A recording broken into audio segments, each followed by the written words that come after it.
just to cut me down. Say my name just to spit it out. Does it feel better now? So tell me, where did we go wrong along the way? What happened to the purpose? 'Cause it feels worthless now. There's nothing left to say.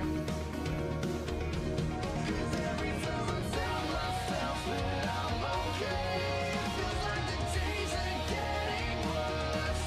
And every time I pull you back to make you stay, we lose a piece of who we are. We lose another piece of who we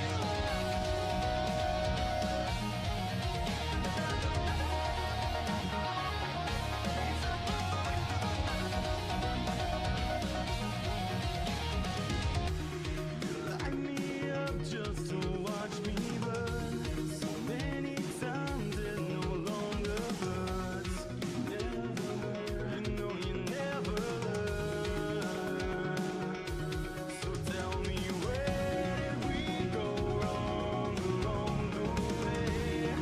I try to speak but no words come out. And now, what's even left to say?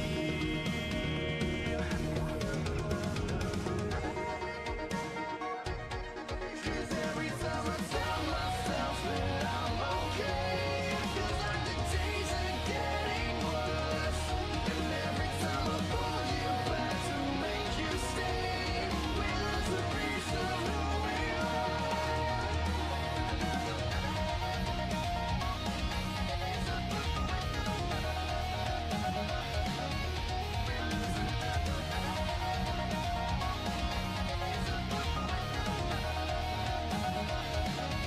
Cause every time I tell myself that I'm okay, it feels like the days are getting worse. And every time I pull you back to make you stay, we lose a piece of who we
follow me when the sky starts to change? Yeah, we won't be afraid. We'll never be the same again.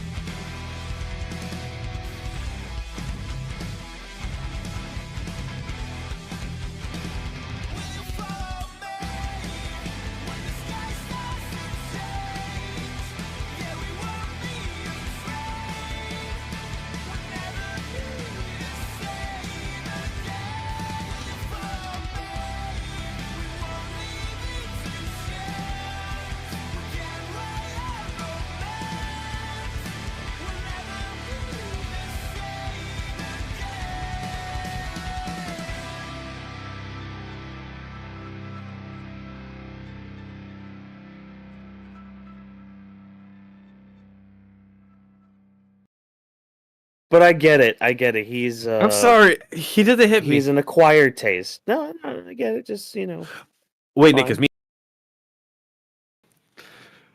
Ladies and gentlemen, boys and girls, children of all ages, we're here to start the show for the Stampede. And you know what does that mean? For Survivor Series, PLE, like Triple H, Paul X's premium live event, the last event on Peacock. If anybody wants to know, the last event on Peacock.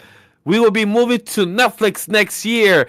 It is for WarGames. And tonight's coverage rundown, we have the men's WarGames, the OG Bloodline versus, as Whawkins says, the Tamu Bloodline. And then we have the women's WarGames match, Team Rhea versus Team Liv. And then right after, our 3 title matches, no woman title matches, just 3 minutes with the world title versus Gunther and Damian Priest. Gunther retains, but then we have a new U.S. title holder champion, and that's Shinsuke Nakamura. LA Knight got dethroned. What did you think? What did you guys think about this reign? Was it too short? Is he moving to the Royal Rumble scene and moving for the world title? Let's discuss it, because the last event was the Triple Threat Intercontinental Championship match of Braun Breaker, who held and retained, versus Sheamus and Ludwig Kaiser. So this is the Stampede, the rundown for the night. Without further ado, let's have the discussion for this show. with anime in their souls and thoughts of wrestling out of control, we are some chill guys who love the entertainment of professional wrestling. So allow us to be the voices inside of your head as we go through the events of the evening, give our thoughts and predictions on what's to come, and provide an experience inclusive to all nerds out there. So grab your guys, your friends, and your buddies to get put through an experience unlike any other. We are brought to you by AniMA W3 Studio, and this is the Weebs of the Ring podcast. Welcome and salutations, everybody. Hopefully, if you are in America and you had a Thanksgiving Day break and week and all that, hopefully it was a good one. Hopefully your travels were safe, secure, and everyone got fatter and fatter as they continued to eat more turkey and stuffing. But we're not here to talk about all that filler stuff. We're here to talk about Survivor Series WarGames. We got the full team up in lockdown. We got your world champion Whawkins right here sitting out just like a chill guy he is. And I am never alone in this endeavor, for you see, there are two men above me on each of my shoulders. First and foremost, on my right shoulder, we have the legend himself putting the fries in the bag, legenddvash. Vash, how you doing tonight, buddy? Is the visionary legenddvash. In his future, he thought somebody was gonna be coming in this ending of Survivor Series, but nobody came. No Seth Rollins, no Brock Lesnar, nobody came. Triple H was blue ballsing us. He literally said, we're gonna literally just window this out. We're gonna have another ones in the air that finally hit it. I'm like, bro, I feel like somebody's gonna drop Roman Reigns or CM Punk or the guys in the back, some other big dude, probably Amos or something. Who knows? But nobody did anything. Nothing. Amos. Oh, well. Yeah. Oh, boy. But, of course, on my left shoulder, we got the cook himself, the man cooking us a fine, fantastical meal, the genius of the mat. DropThisBox. Drop, how you doing tonight? I'm doing pretty good. I I will say I definitely expected a lot more out of this show when it came to certain things that I thought was Yeah. going to be getting like a little more flavor to, especially like when it comes to the ending of the show, which I will touch on shortly because it is going to be our opening segment to discuss. But Mhm. yeah, this was the last PLE when it comes to the main roster because we still have NXT Deadline next week, and that's for NXT. And then the week after Mhm. that, we have the special for Saturday night's main event, which we will be live to discuss that within 2 weeks. I'm going to try to see if we can get some sort of retro style for the show just because they're going all retro for Saturday night's main event, as you guys saw with a That little would be cool. video package or the little preview they had with the Cody Rhodes versus Kevin Owens match card. So hopefully I can think of something along the line to do that. But yeah. Yeah, that'd be interesting. Question- For yeah. anybody going as well, two of your co-hosts is gonna be attending Saturday Night Main Event in Long Island, New York. So if you're there, say hi to us. Don't just shy away. Ask to take a picture and then don't speak in the event at all. Not once after. Yeah. Yeah. So if you guys And are there, then make I'll sure, be here you to know, do the if- show then. Yeah. That's fine. But make sure that if you see Vash, Mhm. don't give him any cheese. He Yeah. does not deserve any cheese for his pancakes. Mhm. All right, don't give him. He has a problem, and we're trying to wean him away from it. Don't do it, people. Oh man. But okay. I love you, Solo. But yeah, like Drop was saying, tonight it was a night of wrestling. You know, some good things, some bad things, some in between things, and you know, we're gonna talk about all of them. We're gonna dissect them just a little bit, especially with like the storyline stuff and all that. Because like, if we went blow for blow, spot for spot for the entire night, we'd be here until Saturday night's main event. Which question? Are they not promoting that as a PLE? I mean, definitely the way it's Then- being billed, it feels like a PLE. I mean, I It- mean, yeah. it's not labeled as one, but I'm going to consider it one just because it kind of feels like it, and it was a big thing back in the Yeah. days. So I don't see why we can't label it as Plus- one. You know? Plus, they're Mhm. also promoting it on NBC and on Peacock that day. true. So it's going to be an interesting duality because I think it's the first time we have a PLE being like simulcast on two different type of Yeah. networks happening. So I'm really curious about that. Yeah. Because that's what they did when they brought it back in like the 2000s and all that. It was like, because it wasn't like a pay per view, it was just strictly NBC. So interesting. And just a spot filled match, hard hitting action, just anything you would want to have from a War Games match, you get in this men's War Games match. But how do we feel about the match? Because like, there's a lot going into this, from like CM Punk joining the Bloodline to the OG Bloodline really not being a cohesive unit for most of the build on this.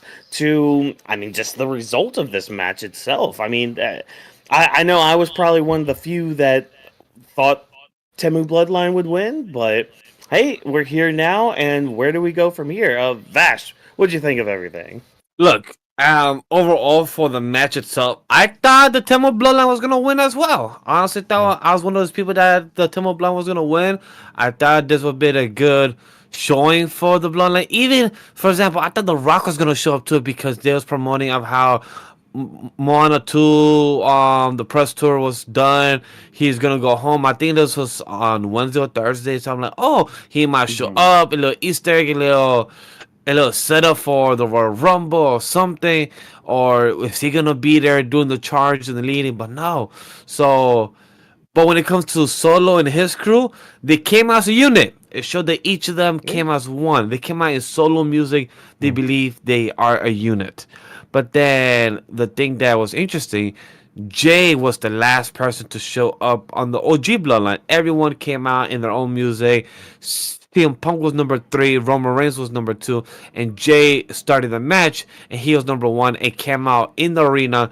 And I gotta ask Whawkins, since I know he felt very sour about this, how was Vancouver as a crowd overall for this match? And I know you can say about the night. If you want to say about the night, you can. Because I know somebody said that they don't know how to yeet. They was very bad at They it. don't. Okay, look, they progressively got better at the yeet. I will say that. But when Jay first got out there, it was there was like maybe 10 people just around him maybe doing it. Others just kind of had their hands up and all that. And of course, there's a whole offbeat thing, but we won't talk about that because, all these Canadians are guys or buddies and all that. I don't want to get any of them upset. But yeah, Vancouver tonight, they were not the hottest of crowds. Like, it might be something we keep mentioning as we go through each match. I mean, they were hot for this match, but most of the night they were just kind of dead, or like they would give a pop and then immediately start quieting down, and which is weird because Canada is really known for their hot crowd. So Especially last But this year. is Vancouver. Actually, Never no, not need last year. Take that Toronto. back. yeah, Yeah, because I know Toronto's great, but the Vancouver, Oh, yeah. I don't remember too much about Vancouver crowd if they're always hot. So I can't really know from the Definitely. top of my head. Definitely last year at the Elimination Chamber when they went to Canada, it was definitely a lot hotter for a crowd. yeah. Yeah. But one thing I was very proud of how Jay and Tangaloa started out. Tonga, what the fuck are you? Going up like a chipmunk on this damn fence. Even Michael Cole, even chipmunk, monkey, hyena, whichever of these animals you want to give it to this man. Because the way Michael Cole was just staring and just look at this man, I was just watching him on screen. I'm like, that's something that reminds me as quick backstory. Vash used to do something like this in the park, climb on the fence and just go over the fence. And that's what he reminded me of. And I'm just staring at Tamatonga like, my dude, what the fuck you doing? Just going up on... Drop, I think you might have called it that Vash really did start the match tonight. He really did. I mean, He really did.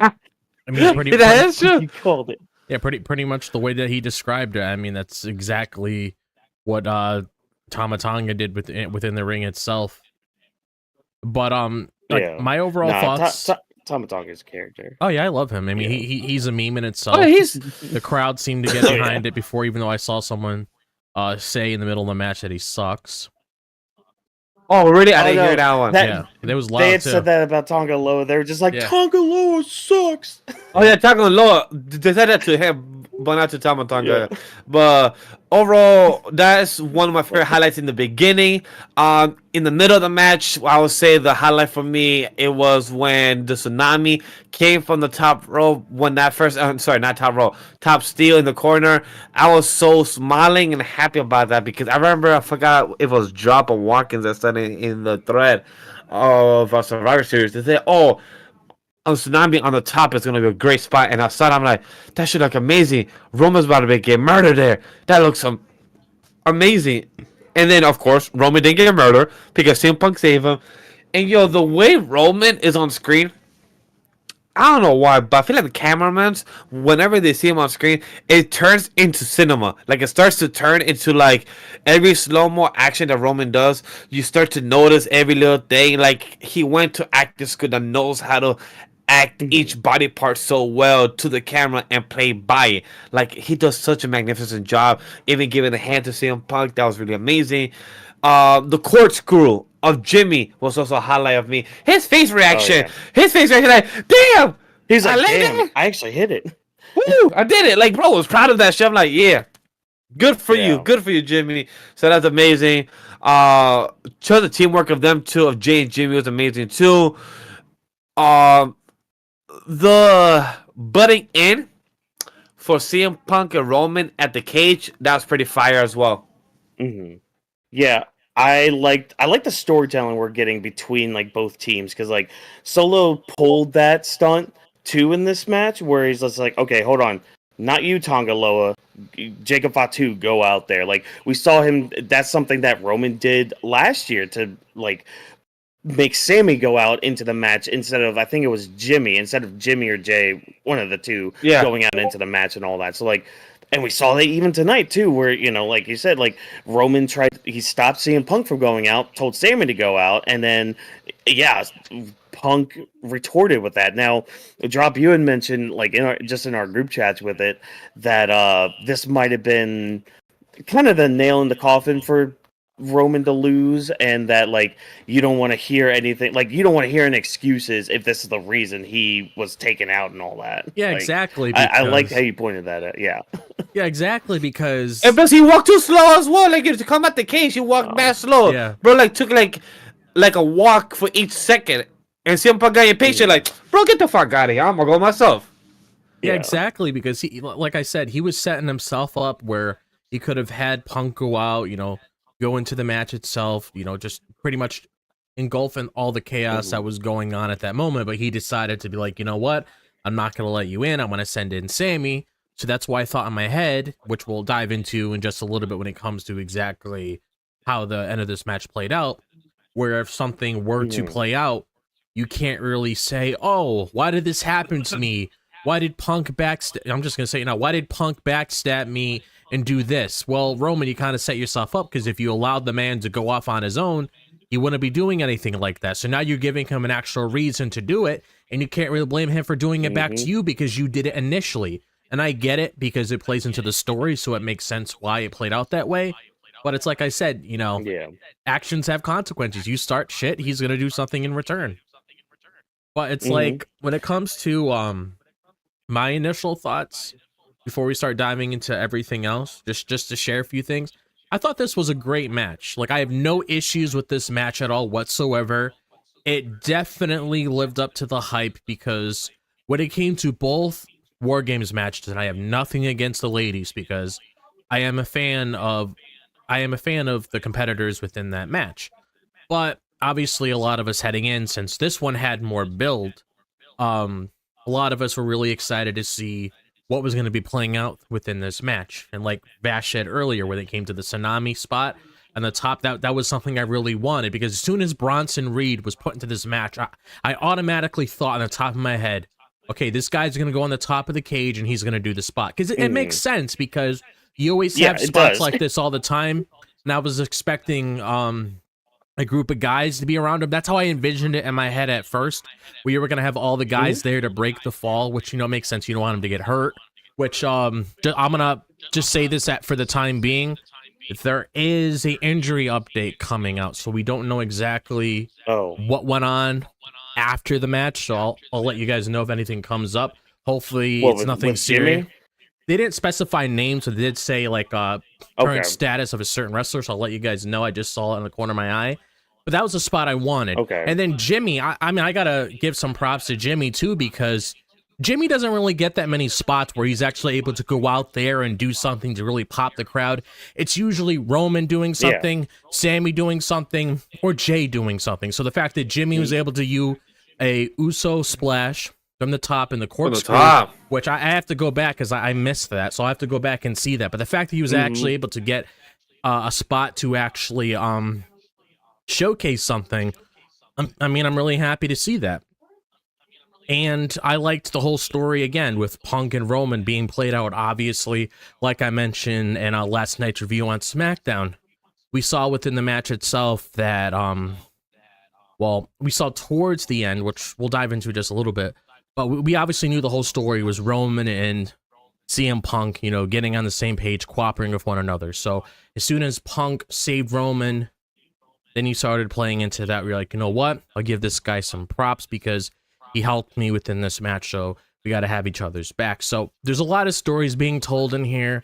A lot of the guys had their spots, which was really nice.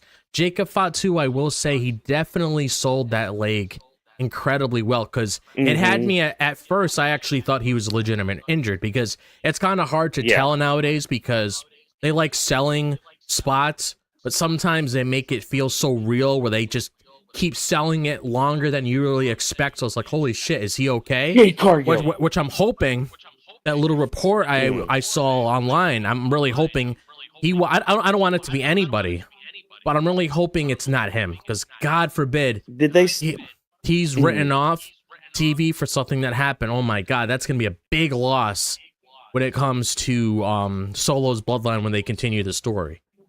Yeah. Well, like, for the first thing to note from that, because like we had that scare like a few months ago with like the whole splash to Cody onto the announce table. So like, and they had to wear a cast for his foot. Yeah, But like the other thing too, I want to ask you real quick. Like when you just saw the report, did it specifically specify Survivor Series or just an injury update? So it said I'm actually gonna read it. Okay. Just so I'm able to actually okay, so it says right here that a post WarGames injury update coming soon to Fightful Select. Okay.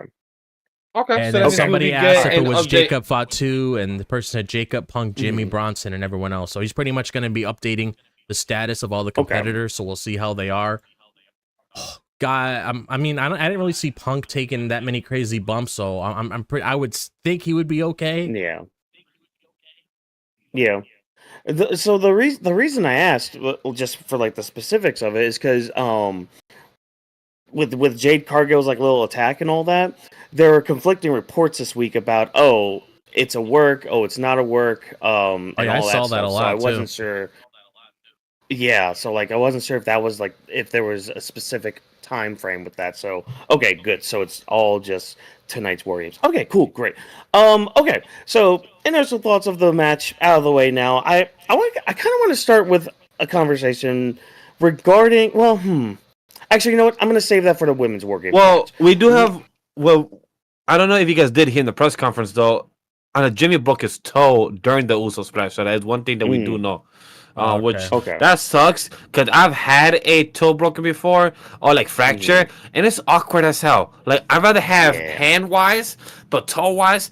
For people that don't know, our pinky is one of the most useless toes, but it helps us keep us balanced. Yeah. Yeah, that. Oh my god, I could not break my pinky toe. Nope, never. So I want to start our conversation with this main event by starting with just the storyline parallels that we got for this match compared to the other Bloodline WarGames match we got a couple years ago. Because there were some things that were kind of parallel. Like I had mentioned earlier about Solo and Roman kind of doing the same spot where it's just no, you don't go, you go. Got to see some of that and just kind of how it shows just the dynamic of the two teams. Just Solo's more his team is more put together and more of a team. And Roman's is just okay, here's a guy I don't like. Here's a guy that's kind of cool with me, and two guys I kind of tolerate. That's not really a good team. It's more just we're together out of necessity and all that. So kind of want to start with that, just kind of seeing our teamwork about that. What did you guys think of the teamwork between both bloodlines? I would say my apologies. I did not know I didn't know I had homework to do from a 2 year ago event to watch the OG Bloodline fight. If I saw that, I would have a better, more interaction to give you on that answer. But compared to this one and to the clips I've seen over the years of that fight of OG Bloodline, of them wearing all red and everything, I see similarities. I see that Solo and them did the rehearsal or their homework to know of how to do it. I saw that Bronson Reed, when he got tapped on the back, you go first. That was really cool to see. It showed like a general. For anybody that have not seen war films or know tactics, the general is always the last person that goes to the fight because he's the one that leads the charge. He's the one that has the most experience, that tells, hey, I've been in war games. I know how this goes. Let me choose who to go and how that'll make the better difference. When it comes to Solo, he was interesting to choose Bronson Reed and then to choose after that Tangaloa and then Jacob Fatu. He knew how to balance the power, the quickness, the someone werewolf who will go. When it came to Roman, I feel like it was more ego and by choosing. You stop in CM Punk when he was willing to go and help, but then you have that type of two alpha or two Omegas trying to go one at it in a same pack of wolves. It's kind of hard to balance that power. Yeah. No, I get that. I get that too. And shoot. There was gonna be something I was gonna add, but wait, no, yeah, it's a good thing you mentioned about being a general because you actually have some experience by watching 3 war movies this past weekend. Yes. So Uh, thank you for bringing the war experience for us. well, it came from that homework. I did a different kind of homework for another podcast for tomorrow for Weebs Lounge. So if anybody wants to know what we're discussing, go check out the Anime Lady podcast on this Thursday because I'm recording. It's on Sundays. But yes, it was an interesting aspect because for anybody that don't understand, the reason I bring up this type of general aspect when it comes to tribal chief, it's like you're the head of the table. You're the one in charge. So you have to know how to strategize, to know, like how Jimmy a couple weeks ago said, what's the play? You know, it's like the football. By the way, speaking about football terms, can we briefly discuss about our football analogy video package? Oh my God! Yes. I would love to take a quick 5-minute detour. No yeet.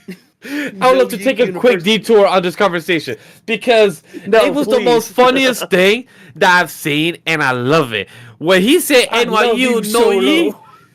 Oh my God! When freaking he said it, I'm like, yo. One thing that bothered me is like, I get it. The OG Bloodline and the Tilmu, they did it because there are past experience type of football players. But the whole IC title, the Women's WarGames should have all done it. I would have loved to see a Shinsuke Nakamura have done it. That would have been amazing. Like every person should have done a. Oh, they did. The girls did a football style type of thing like that. Yeah, the girls did it. I don't think. Oh, they did? Oh, I missed it. They did? I missed that then. I missed that because I did not see it on my timeline or see that anywhere, so I definitely missed that. Hold on, I need to look up what Tamatonga's was because his really got me. He was just like I forgot. Oh wait, no, it was like I went to the University of That was so stupid. And I'm like, okay, that makes logically no sense, but it worked for him. Fuck it. And with Solo, it was like, I'm the original tribal chief. I am from that school. I am the school. Some shit like that. He said, I'm like, okay. And it felt like it. I wish Braun Breaker was also part of it because Braun Breaker has gone to football too. So I would love to just see them all have interaction of that. Like all these guys have played some type of football, and it was just fun to see this type of video package. So it would have been funny. Hold on to that thought about what Braun Breaker should have done before his match in a promo, because I know what I wanted to hear from him. That promo, understood. But yes. Normally you have a 33.33% chance to win. Oh my gosh. But Drop, I'm going to transition to you now. Teamwork between, Temu Bloodline, OG Bloodline, some of the callbacks that we got from the past WarGames match with the Bloodline. Give me your thoughts on everything. Like, how did you think both teams kind of worked out, I guess, really?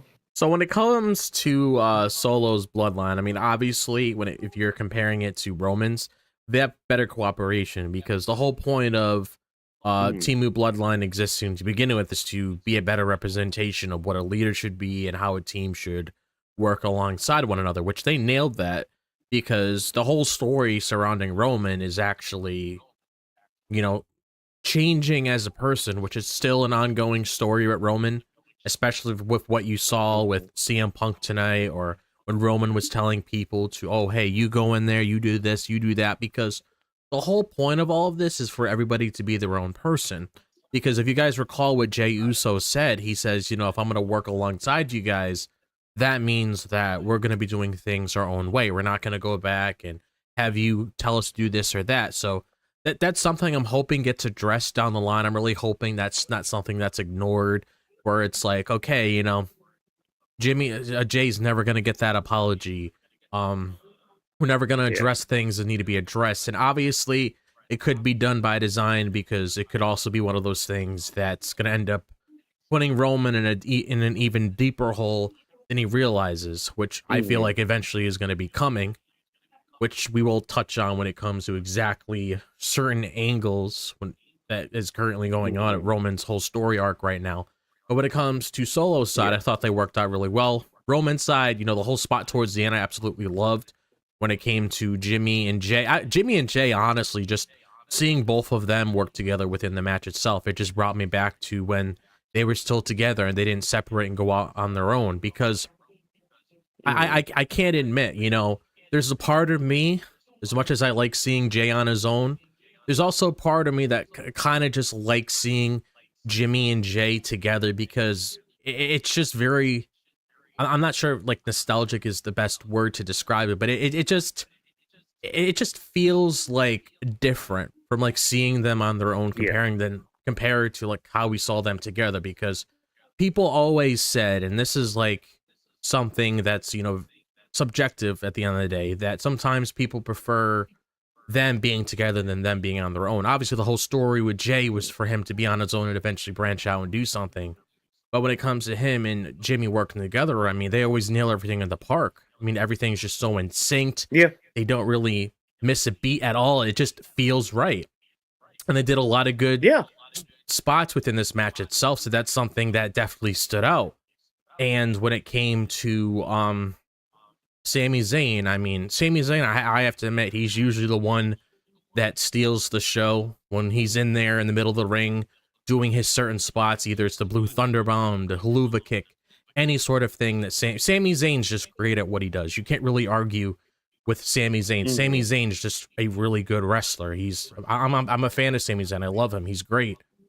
And the whole Roman and Punk thing, it was nice seeing that thing towards the end, but I have to say, like, out of them all, besides that being a central focus on the story, I feel like the rest, I feel like Jimmy, Jay, and like Sammy kind of stood out a little bit more to me. Obviously, things was done by design when it comes to Roman and Punk, and I have no issues with that whatsoever. But definitely, Jimmy, Jay, and Sami Zayn definitely stood out the most for me. Yeah, no, like the Usos were really the linchpin of this whole match, and if anything, they were the key. I mean, yeah, you had Punk there and all that to be like, you know, kind of the mercenary for hire on OG Bloodline's side, but really, if it wasn't for the Usos, OG Bloodline would have lost this match. Yeah. Like, if those two were not on the same page, that did that, and he took a freaking toolbox to the face tonight. Like that man, that man's just a beast, though. Like, the way some Jacob Fatu literally got hit by a fucking toolbox, and though he just got up, and it's just funny how see him. Like, I just love that. I love that, man. It's just pure entertainment. But the question I want to ask you guys: how do you think of our guy Roman Reigns climbing up the fence from the opposite side? I mean, smart. Yeah. Smart. The whole time he was doing that, I was thinking, okay, is the ref gonna have to do that to get into the ring to count the pinfall, or like? And then I saw, oh wait, no, they got the bolt cutters in there. Okay, great, cool. That's how they're gonna get the ref in there. Neat, awesome, fantastic. But like, that's the only thing I can think of when Roman was climbing. Just like, is the ref gonna have to do that? I would have liked if the ref like jumped from the other side or had like a ladder just to get there. Like, I would love to see that to show the extra work. Been funny if the lights went out and then they came back on and you just see Sting coming down from the rafters, and it's just like, oh my god, what the Sting? What are you doing here? He's the sixth member. He's the sixth member. I'm the sixth member. Oh my god. Oh man. Well, Okay. how do we feel about the five hit type of finisher combo? Oh, I love that. That's great, yeah. probably like the best way you could have ended the match, honestly. Yo, I was laughing. My girl was like, why don't they just pin him already? I'm like, no, babe, it's because they're gonna make sure all their spots are done, all their finishers are done, then he won't ever get up. Like, once they knock out Solo with the spear, the punch, the super kick, they'll go to sleep, This ain't everything. Undertaker. There's no way he can get up after that. If he gets up, means that dude's John Cena. He's Super Cena. That's the only reason. It's either that or he's Undertaker, like Triple H and Shawn Michaels at WrestleMania. Yeah, that too. Because I'm like, with five finishers, you, like, That would definitely like a pop solo the crowd character, if he you did can't get up. Definitely pop the crowd Yeah, if he so, got like, up. Exactly. God. If Solo got up, it depends if he will pop or cry. That's a big if. When Solo it got up. when it comes to spots like that, knowing how that's pretty much like you're playing Mortal Kombat and you hit, that's pretty much a fatality move. You got all the Fatality! finisher span. Yeah, so if he did get up like regardless how you feel about Solo or not, it would pop the crowd because that would be a what the fuck moment in a good way where people are like, holy shit, Exactly, he yeah. actually kicked out of that. And that would just Mhm. add credibility to Solo saying, oh wow, it actually didn't work. But then, Yeah. how would you take Solo out No, after I- 5 finishers of No, like every no, I'm superstar? not If saying that it did needs- happen, I'm not saying it needs to happen. I'm just looking at the perspective of if it happened, yeah. it would have Yeah, shocked it's the just crowd like, oh, because that's shit. something you don't usually expect. I would definitely Yeah. not go down Take- that route because I think it would be stupid, but it would definitely get a reaction out of people. oh yeah. Yeah, take that, Will Ospreay. Holy shit. Take that many finishers and see if you kick out. Nah, I'll kick out of a freaking jumping tombstone onto Yeah. steel steps. Mm. No, we're not talking about that show. Anyways, so back to this match. And I agree too. Like, I think Solo's Bloodline, they were more of a unit because, like, again, like most of this match, they were on top, you know, even though, you know, they're just kind of taking their time doing a lot of stuff, but like they were on top for most of this match. It's just, I think their old downfall is they took too much time. They didn't go in for the kill. They were just there for the torture, which, you know, good and bad on all ends when you think about that in a character sense. So, like, going into a character sense, let's talk about this characterizations that we had, some of these storylines progressing within this match. I mean, the main thing is Roman Reigns getting to power, and I want to pose this question because and it's something too that another visionary brought up when asked about being part of War Games, and I've got to ask because I don't think we've really dove in and talked about this. Why should Roman be in power again? Why should we make him tribal chief again? Because, like, in commentary, they're like, oh, yeah, the OG Bloodline's trying to get back to their former glory. They're trying to, you know, get back on top and all that stuff. And it's just like, okay, that's great and all. You want your babyface to, you know, rise up above everything, achieve their goals, blah, blah, blah, all that stuff. But, like, you got to remember how it was when Roman was on top and how he was, you know, as the leader of the WWE. This is like, in anime terms, this is like bringing Kaido back to Wano. This is like being like, okay, hey Kaido, we just defeated you. You're done. You're out of Wano. 2 weeks later, hey Kaido, you want to come run Wano again? You want to bring Orochi back? You want to like bring your whole Beast Pirates back? We want all these factories back.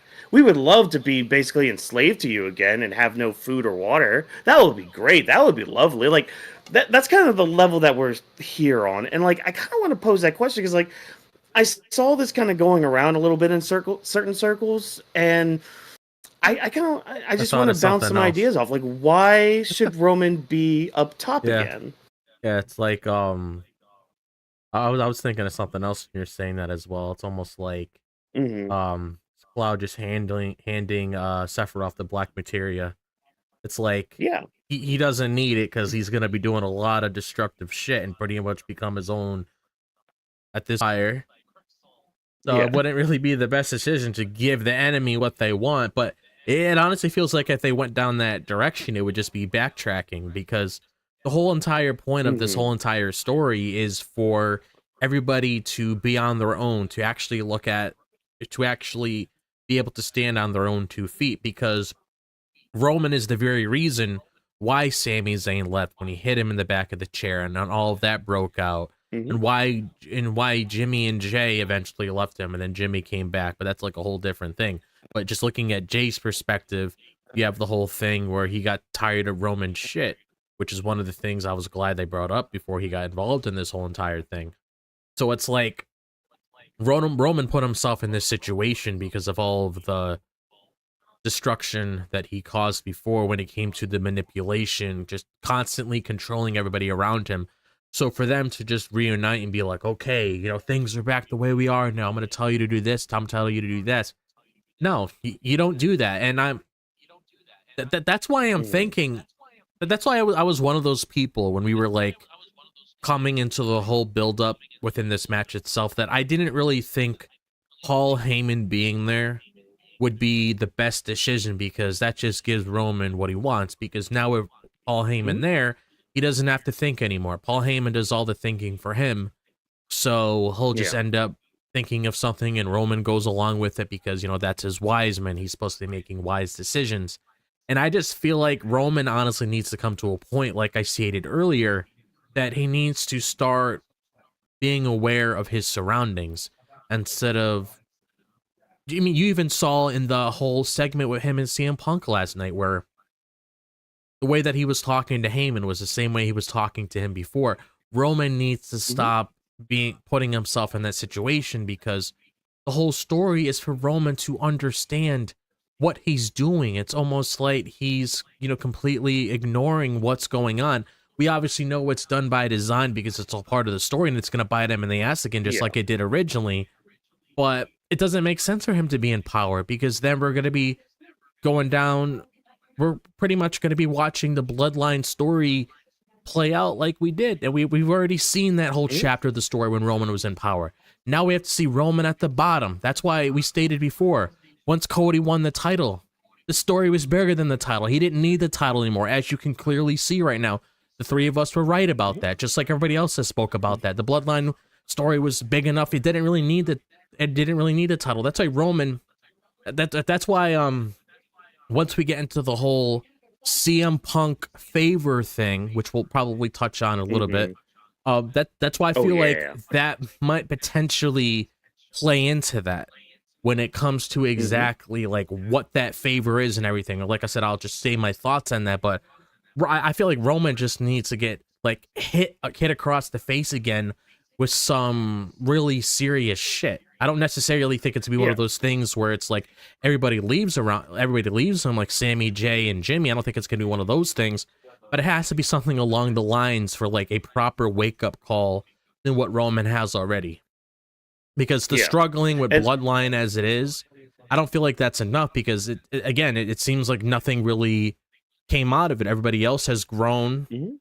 They were able to rebuild those friendships organically. With Roman, haven't really seen anything. He's the same character. A lot of people have saying he's the same character. Yeah, and I know I've been one of those people that has been saying that. Like, I need more character work from Roman, because right now, most of his camera work is just looking confused at the camera. Like, that's been most of what he's been doing. Like, just like, oh, what should I do? This isn't my thing. This is what... And just like what you said, he hasn't really changed much. He hasn't really grown as a character. And, like, there needs to be that moment where he realizes he does need to change. Otherwise, we're going to be getting the same old Bloodline stuff over and over and over again if he gets on top. And, I mean, even Michael Cole said tonight, like, oh, what's next? Solo still has the Ulafala. So exactly, he's he still said that. The tribal chief. So, like, I guess that's going to be our next step is Roman and Solo one-on-one, which, I mean, we need that. But it's like, I think this was always my problem with the OG Bloodline taking the win tonight. It's like, where do we go from here? I mean, again, obviously, it is the one-on-one with Solo and Roman for that tribal chief, title and all that. But it's like, for me, I was kind of expecting that more after, like, things got worse for Roman. Like, him realizing that his leadership is not good. That his way of doing things is not the right way. And, I mean, tonight kind of just showed that his way is right, which is kind of backwards in a way. Like, is that really what we're trying to, like, get the message across? Like, oh, you can just forgive no matter how much family are trying to manipulate you and all that stuff. Like, that's kind of a weird message to send out, like, I don't know. I don't know if I'm sure I'm not the only one that thinks that either, but it's I just want a little bit more, like I'm ready for the next step of Roman's characterization, because like right now things are going good for him, but is that really a good thing? So I'm on the same boat as you. I believe that he should have lost tonight. The Roman team, the OG Bloodline should have lost. That's my one complaint about this match. Nice. Every spot, everything was good, except the OG Bloodline should have lost. Because the Solo needs to look that he has the new Bloodline. He made the new Bloodline better. He has the better version. He made this.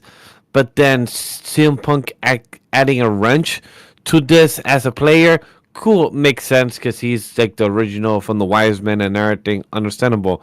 But it would have added more for Solo type of credibility because now Roman could fight Solo 1-on-1.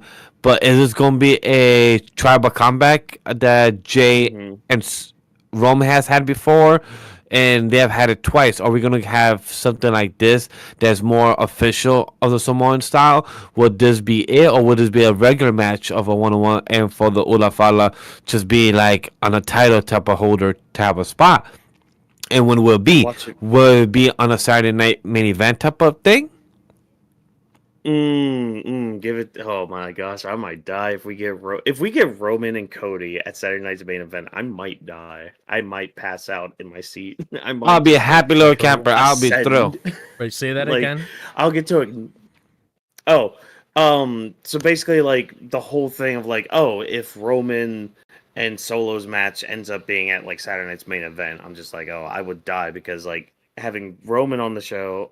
Like, being able to acknowledge the tribal chief, but also be able to do a whoa and all that stuff, and see Kevin Owens again, and see, like, oh, man, don't hype me up too much for Saturday night's main event. I can only be but so hyped. But yeah, so, like, that's the thing. It's just like, okay, honestly, it could be another Bloodline Rules match. Yeah, you know, that would be a third one this year. Yeah. Yeah, like... Where do we go from here? You know? That's the question. That's the big question because I'll be honest with you guys. I honestly do not know.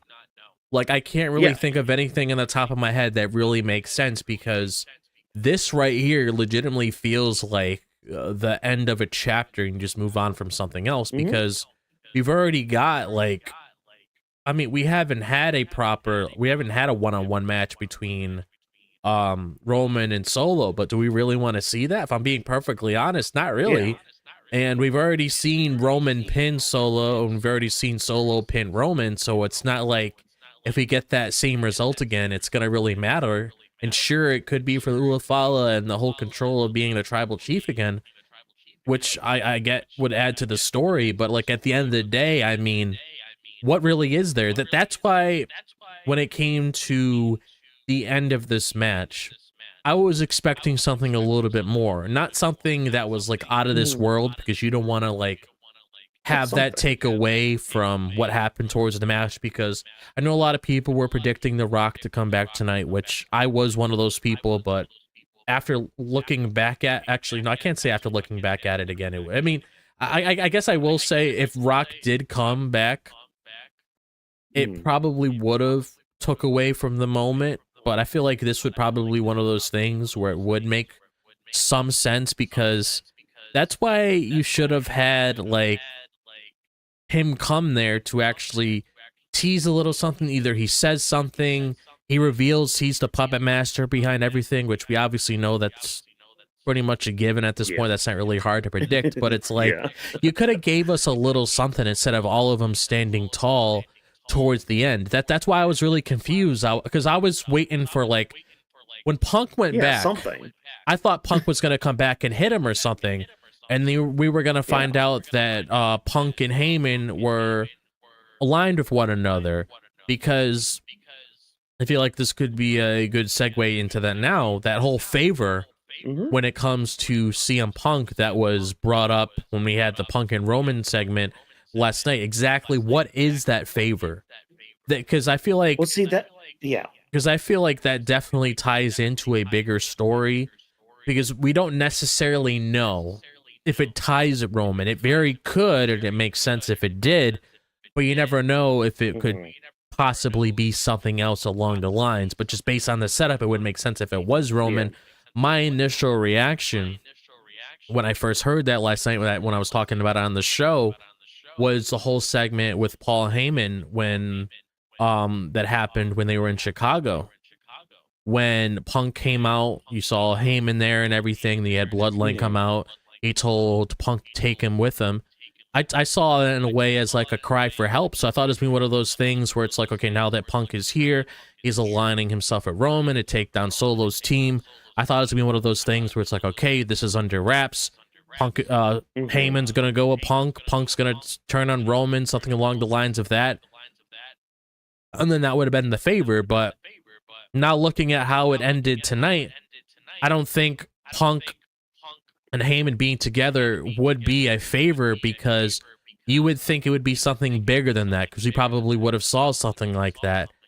And I don't necessarily, I mean, it makes sense if it were to happen, because Paul Heyman's known to, he's not really known to be a babyface, to really stay around and just be a super good guy. He's never been that his entire career within WWE. He's never been that. He's never was like that with Brock.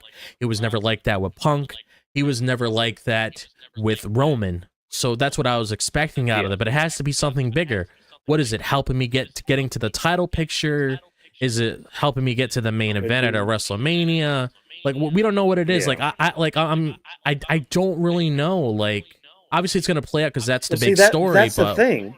I don't know. Yeah, that's the thing, because like after the match, Punk went up to Heyman, gave him a hug, and like what he was saying to him was just like, "When I ask for that favor, I'll come for you." So like, I think we're gonna hold off on the favor for a bit. And I think it's gonna be something to deal with. Like, okay, when the time is right, hey Paul, give me that favor that I asked you for, helping Roman. Now, whether that's a title thing or something, or like a hey, you're coming with me now kind of thing, like who knows? And I think it's just gonna be one of those things, kind of like, I mean, not to mention this part again, but it's like it could be the thing about like what The Rock gave Cody after WrestleMania.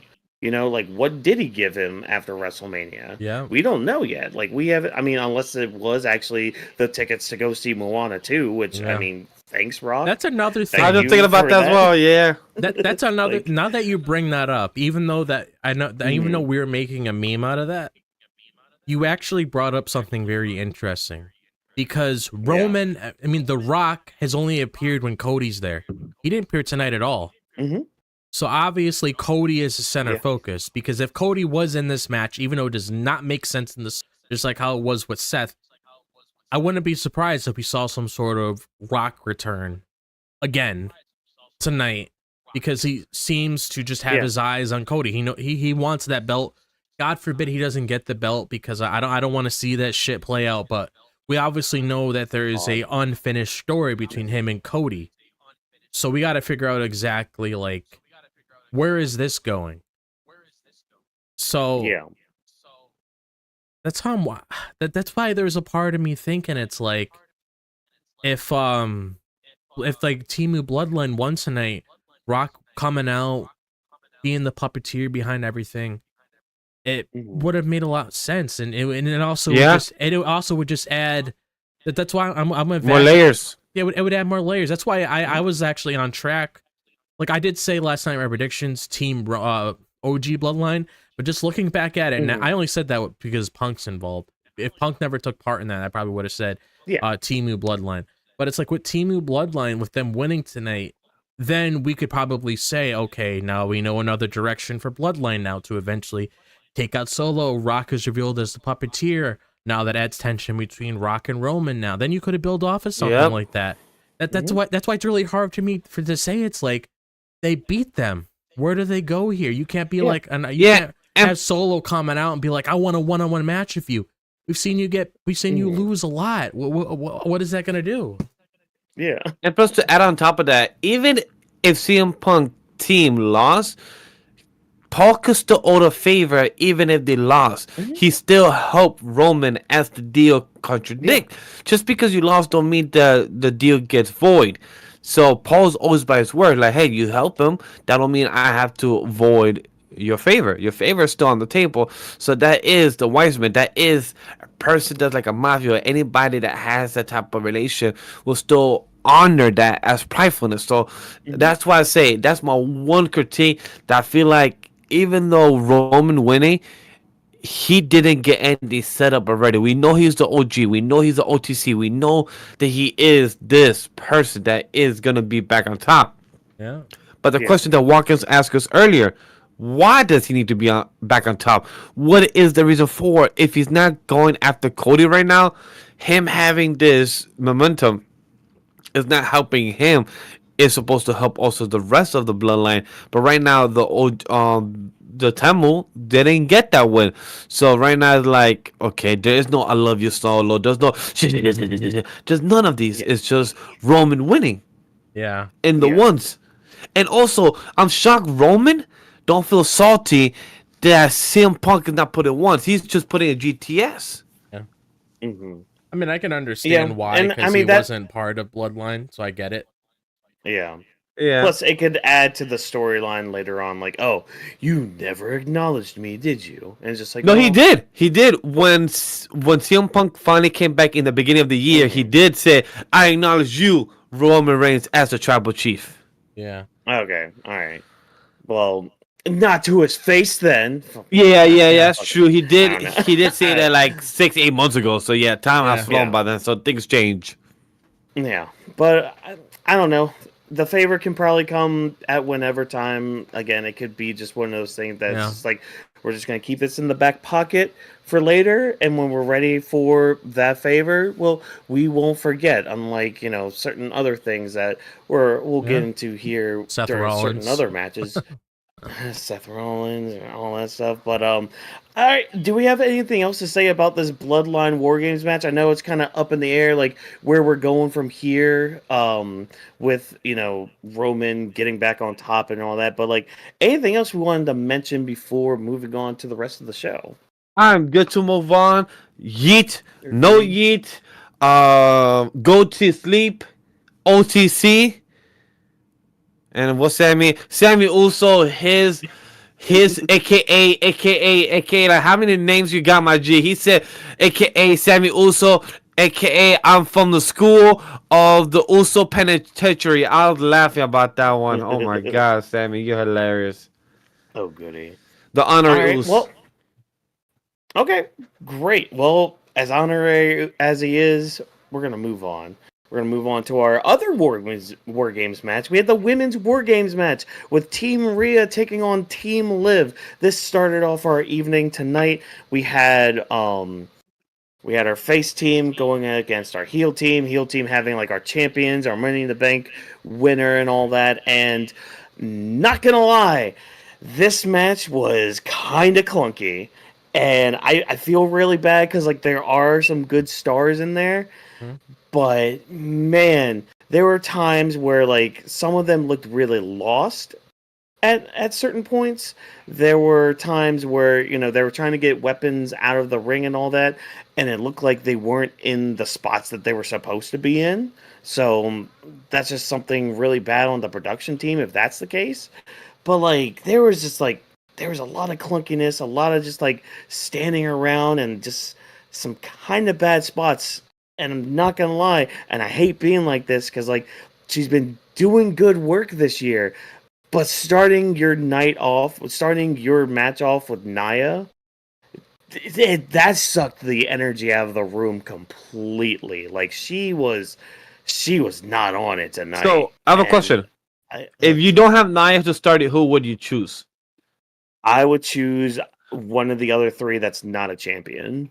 Like, if you want to get the power in there, then send Raquel out there. If you want to just have, like, one of the other two pixies go out there, have at it, you know? I agree. Tiffany would be fine, you know? Because, like, yeah. My choice would have been Raquel, or my other choice would have been Tiffany. I honestly would have said, since you had Bailey start off the match, I probably would have said Candace, because you already have a little story right there between the both of them, considering that they already have a little bit of history based on what we've seen with them already. That probably would have been a better way to start it off. Mm-hmm. For telling the audience, I didn't get to see the full women's match. I heard most of it, so I don't have a lot of the visual aspect. So I'm gonna say there's one from the commentary from what I heard and from the bit I saw of Nia. I was clunky. It was clunky. It sounded it was a bit slow, which again I fully support what Whawkins said at the beginning of the segment. Nia has been doing amazingly in her return since last year. This character work of hers has been marvelous this year. However, it felt a bit clunky in this match, and it could have been a lot better. Overall, once all the women were there, it was much better fluidly. But to start it off as well. By the way, it's just every time Michael Cole says they will not ring the bell until the match starts, and then they ring the bell. He's like, oh, you know, they ring the bell for this match to start, not the actual official. It just gets a bit wordy or confusing for Michael Cole whenever that happens. It just gets bad timing. Like I feel like I blame that for the production, or it's just bad timing. Mhm. Yeah, I guess I could see that. Yeah. But this is where I kind of want to bring up a conversation about the format of war games because, like, as we know with the rules of war games, okay, one person from each team starts every like 3 minutes. Next person comes in. Once all 10 people are in there, that's when the match officially starts. That's when you can do pinfalls and all that stuff. But I want to talk about the structure because I think this is like the first time, and this kind of happened in the men's match too, where it's like there was a lot of standing around after big spots or like waiting for spots. There was again with the whole thing with like finding weapons and all that between things. Like we didn't have that too much with the men's side because like a lot of them just kind of rushed to the ring and all that. Like the most we got were like some chairs and a couple tables and all that. But yeah, I kind of wanted to bring up just the overall format of the match itself because like there were some complaints I was seeing online about like how they should get rid of the spots of like getting the weapons before the match and all that stuff. So like I So, kind of want to hear y'all's thoughts about that. so this is my solution to your complaint because, for Mm, example A. Remember in the men's match we didn't bring it up, but Tamatanga tried to do a little pinfall for because he said he was getting bored or he already started the match or like mm, he was already doing it. So it was something they're used to already. Understandable. yeah. But my solution for if you're gonna have a wrestling moment and have like a football type of video package, why don't you add a bit more of the flair itself and have like remember how Chase U in NXT have the Mhm. little meeting, the little conference of how they're gonna tackle this match and everything. Mm, Yeah. Have a little pregame. Have Roman talk to his team. Hey guys, so once we all lead up, all five of us lead up to this. Whoever's the third one, if we don't have no weapons, your task, your job, even if we're getting beat up, bring in some weapons. Have a little pregame, have a little discussion on how you think the rundown is going to be for this match. I feel like it will make it more believable if there's any failure in spots or something. Like if you're going to mm. treat it as a sporting event, as a type of football monologue or montage they did from earlier, I feel like it will add more flair to it if they did that. I could see that. Maybe not have like their audio playing so that way like you don't have Temu Bloodline listening in like, oh, I heard them talking about this in their little pregame thing, things like that. So like maybe like showing them planning or like talking and like meeting and all that, but like not us hearing that. That way, we can kind of keep that out of there. But like, yeah, I could see that. I could see something like that. But yeah, so what about you, Drop? Like, what about you? How do you feel about like, I guess the format of everything and how like spots like that were handled tonight with like getting weapons or like really just like waiting for certain spots to happen or to get into certain positions tonight within the war games? I mean, definitely the start of the match like really affected like Mm, how we transitioned into like everything else that happens within the match itself because like I get trying to get weapons within the ring itself because obviously you want to spice things up, throw a couple chairs in there, throw like whatever, a table, whatever it is, just to spice yeah. things up so you have like more chaos going within the ring. I get that whole entire perspective when it comes to that. But it's like we discussed earlier when you had Bailey start the match and then you had Naya start the match. Like I will admit, Naya has been doing very good this year compared to, previous years in the past. She's definitely have improved. I have nothing against her at all, but you could definitely tell that things did feel off. And it was also a little weird to me Mm, as well that they had a champion start off a match because normally they would probably save that for a little bit later. Like if you threw Candace in there, I would expect like Raquel to come after. And then you can have Tiffany. Then you can have Naya. Then you can have Liv Morgan. mhm. So it's like you could have based it around that. It probably would have flowed a lot better. Because like I will admit I'm not against the woman having a War Games match, but just based on how they handled it this year compared to how they did it in previous years, it definitely felt very forced. It definitely felt very rushed, just based on the build up alone. Because if you notice, when we were like heading into Survivor Series, when it came to the build with all the other matches, they didn't like start throwing this together until that one episode of Raw, and then we had Rhea come back, and then there's the whole announcement for there to be a War Games match between the both of them. I'm not against it happening, and then sometimes it could be one of those things where it's like the build-up isn't the best, but then the match itself steals away the show, because I personally felt like last year the woman did steal the show when it came to the War Games matches, regardless of the whole Punk and Randy thing, because that's separate in itself,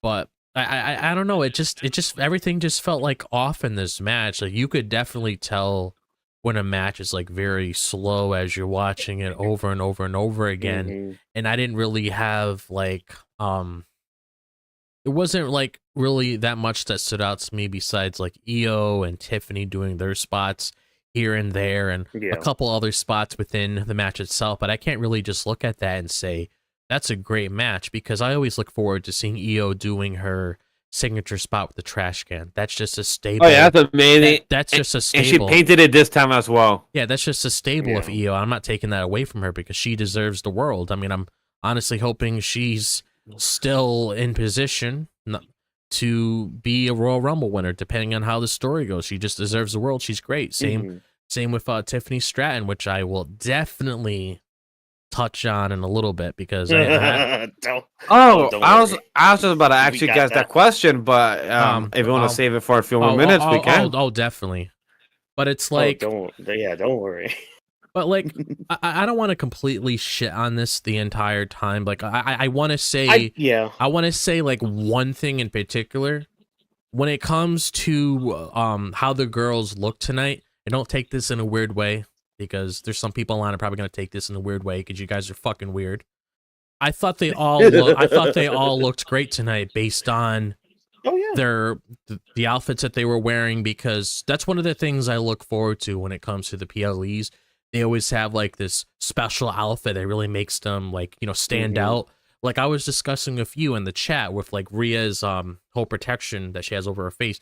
I don't know what it was a reference to, but I think it could have been a reference to Krampus. I'm not entirely sure I feel like it was a reference to Diablo, because the last time I remember was her. It could be. They were sponsored, so they were sponsored this match. There you go. And also I remember her and Buddy playing some type of horror game the past couple weeks, because I know because I know Buddy streams his Twitch or his Fortnite games, but I'm not sure what other thing they.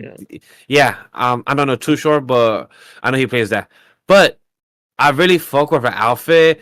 With Rhea, it gave me like a demonic type of vibe, which kind of fits to her character. Like, okay, sure, that fits you. That literally is you. Naomi, by the way, happy birthday, girl! Happy birthday, Naomi! Many blessings and many wishes. Hopefully you had a good birthday and a good birthday party that's probably going on right now wherever you are in they're Vancouver. Celebrating. I saw some clips they were celebrating.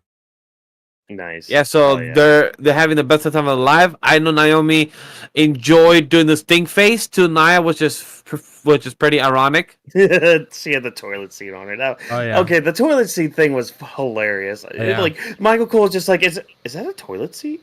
What? He kept mentioning that. I really need to watch the full match itself, because he kept mentioning that in my head. So my experience of hearing this match, I felt like if anyone remembers hearing the radio and you hear the commentary of a baseball game or football game, and all you hear is the commentary of how detailed it is, this is what I was hearing of the commentary from Michael Cole and Corey Graves. Every time Michael Cole was saying, "This toilet seat, this toilet seat," I'm like, in my head, I'm like, bro, what the fuck are you talking about, toilet seat? Obviously, I can't look because I was driving, but in my head, I'm like, what the fuck does he mean, a toilet seat? Like, where did they grab a toilet seat from? Where did it came from? How is it being used? Who's it getting smacked? And how does this get involved from the stink face? I have so many questions. Well, hey, look. I'm glad you have so many questions, and I hope one of them involves what we're about to talk about next. Because, like, with Nia starting the match, immediately in my mind, I thought, "Oh, what a great setup for a cash-in during the match." I can't wait for this cash in during the match. Hey, look, Tiffany's really putting that trash can into the match very gently, very gingerly. That is crazy. That is insane. I can't believe you're doing that. I wonder if she has the briefcase in there. I wonder if she's going to do that. Yeah, if you see what, what Drop was just pointing out. If you're watching the YouTube version, go check out at the 120-minute mark. You will see what we're talking about. This booking decision was just as what Drop was pointing at. It was kind of trash. Because, like, how the hell do you have your money in the bank? Okay. Let me paint the freaking. By the way, I appreciate Michael Cole as well, even asking, how will this work? What does this mean? What happened? Like, thank you, Michael Cole. You're asking the questions that we're asking to, that we want to see how it will work. So make it done. We had it 1 year. Blue Balls Us by Damian Priest, because us asking questions with Cody and Seth Rollins in the ring, how would this work? But no, we have to redo it next year, where Tiffy Time has a fucking hesitation of a dilemma. No. Here's the fucking thing. Oh, I need to find that Cody Rhodes clip from WrestleMania 40 press conference. Are in a match with two of the women's world champions. And keep in mind, we're picking at creative, not you. Yeah. Don't worry. Yeah, this is creative, not you personally. Take that. Yeah, you, Paul. Yes, you, Paul. Have the Money in the Bank briefcase. Both champions are down for the count. No, what do I do with this? Who do I get after? What the fuck do you do? What the hell? Just and you pick had and multiple choose. chances. Just pick and choose. Chances. Even after the match, you had multiple chances. Nia Jax was put through a fucking table, and you didn't cash in? What are you doing? What are we doing here? I am so tired of the teases. I am so tired of it. I'm tired of trying to here we go. Predict when it's gonna happen. I'm just tired of it. This isn't even like Damian Priest levels. This is beyond the Damian Priest levels. The Damian Priest levels, I was like, all right, if they're not doing it then, they're definitely doing it at Mania then. And look what they did. They ended up doing it at Mania. Isn't that freaking great? Isn't that great? Fantastic. But what are we doing with the women's side? Like, there is no goal for like freaking WrestleMania, because that doesn't make any sense, because you keep teasing it like this. Like, at least with Damian, there's a whole faction involved, and you were doing a story with Finn where it kept screwing up Finn, and where Finn was getting jealous. You were at least doing something more with that. With the Tiffany shit, you're not doing jack with it. She's just looking dumber and dumber and dumber and dumber and dumber with every single failed cash-in. What are we freaking doing here with it? It is annoying as hell. Like, you as a character had a perfect opportunity. All you had to do was be like, ref, here you go on Nia, cause fuck that bitch. And boom, new women's world champion. New women's champion, excuse me, not world, because that's Liv's, and that deserves going to Io. I am breaking right now. Oh my god, this was stupid. Yeah, I want to chime into this first before Vash comes in, because go ahead, Nick. Go ahead. Before your optimism gets in the way of my negativity, sir. Only because it just makes sense to end it off with Vash, because you're gonna have me and Whawkins coming in with this. You got to end it off with Vash. That's why it's good to have a 3-man group, because you got to end it off with something. So we have that perfect segue, even though, so like when it comes to this whole thing, obviously this has been a main topic of discussion ever since Tiffany Stratton won the Money in the Bank briefcase, which this year she was my choice. She deserved it. And I have nothing against her winning it. Still, I don't have anything against her winning it. And keep in mind, what I'm about to say is against creative. It's nothing against Tiffany Stratton, because she's just doing her job at the end of the day. So it's nothing against the talent, so I don't want this to be taken out of context, because it's not her fault, because creative comes into play when it comes to decisions like this. I don't know why we're prolonging this whole entire cash-in thing, because I'm just kind of fed up with the teases. I get doing it every once in a blue moon. Sure, that's okay, because that's the whole point of the briefcase. But you had time. You keep repeating the exact same concept that a lot of people memed many years ago when it came to the whole thing where it's like you give the ref the briefcase, they constantly ask you, do you want to do this, you want to do that, they prolong it for Stop like asking me. Stop asking me. That's it's like you like, we get it, you're doing it for tension, you want to build something out of it, but it's like you keep doing this whole entire thing with Tiffany Stratton wanting to cash in the money in the briefcase, and there's always something that disrupts it. And it's honestly like very annoying at this point. Like it's almost coming to the point where I don't even want to predict when it's going to happen, because we predicted numerous times when it could happen. Last show, Crown Jewel, I didn't really think you should have teased it there because that didn't really make any sense. I was one of those people there that, and I know Whawkins was one of those people as well, where we didn't really think that was a good time to do it. This right here is bullshit. Like Cody Rhodes said during the WrestleMania 40 briefcase, WrestleMania 40 press conference, where you're pretty much doing one of those things where it's like, okay, you're in a WarGames match. You have 10 ladies competing against one another. You got 2 of the champions involved. We obviously know the story isn't Liv Morgan. She's just being put into that because of the whole Money in the Bank situation. This is the perfect opportunity because they're going to war. They're both going to be beaten to a pulp. This is pretty much the best decision to cash in your Money in the Bank brief contract, because it's like, okay, Liv's beaten, even though she's not going to go after Liv. Liv's beaten, Nia's beaten. You could have done it right there. You could have gotten your revenge. You had a little something going in the beginning where Tiffany was going to go out, but Candice decided to go in instead. You could have built off of that. You could have had some sort of tension built within the match between Tiffany and Nia, where Nia was cooperating more with Candice, and then Tiffany was getting aggravated, so she decided to end it right there, because there's nothing saying that you couldn't have done it after the match either, because you can, once you have that contract in your possession, you can turn that into a match at any point. It doesn't matter what the fuck it is.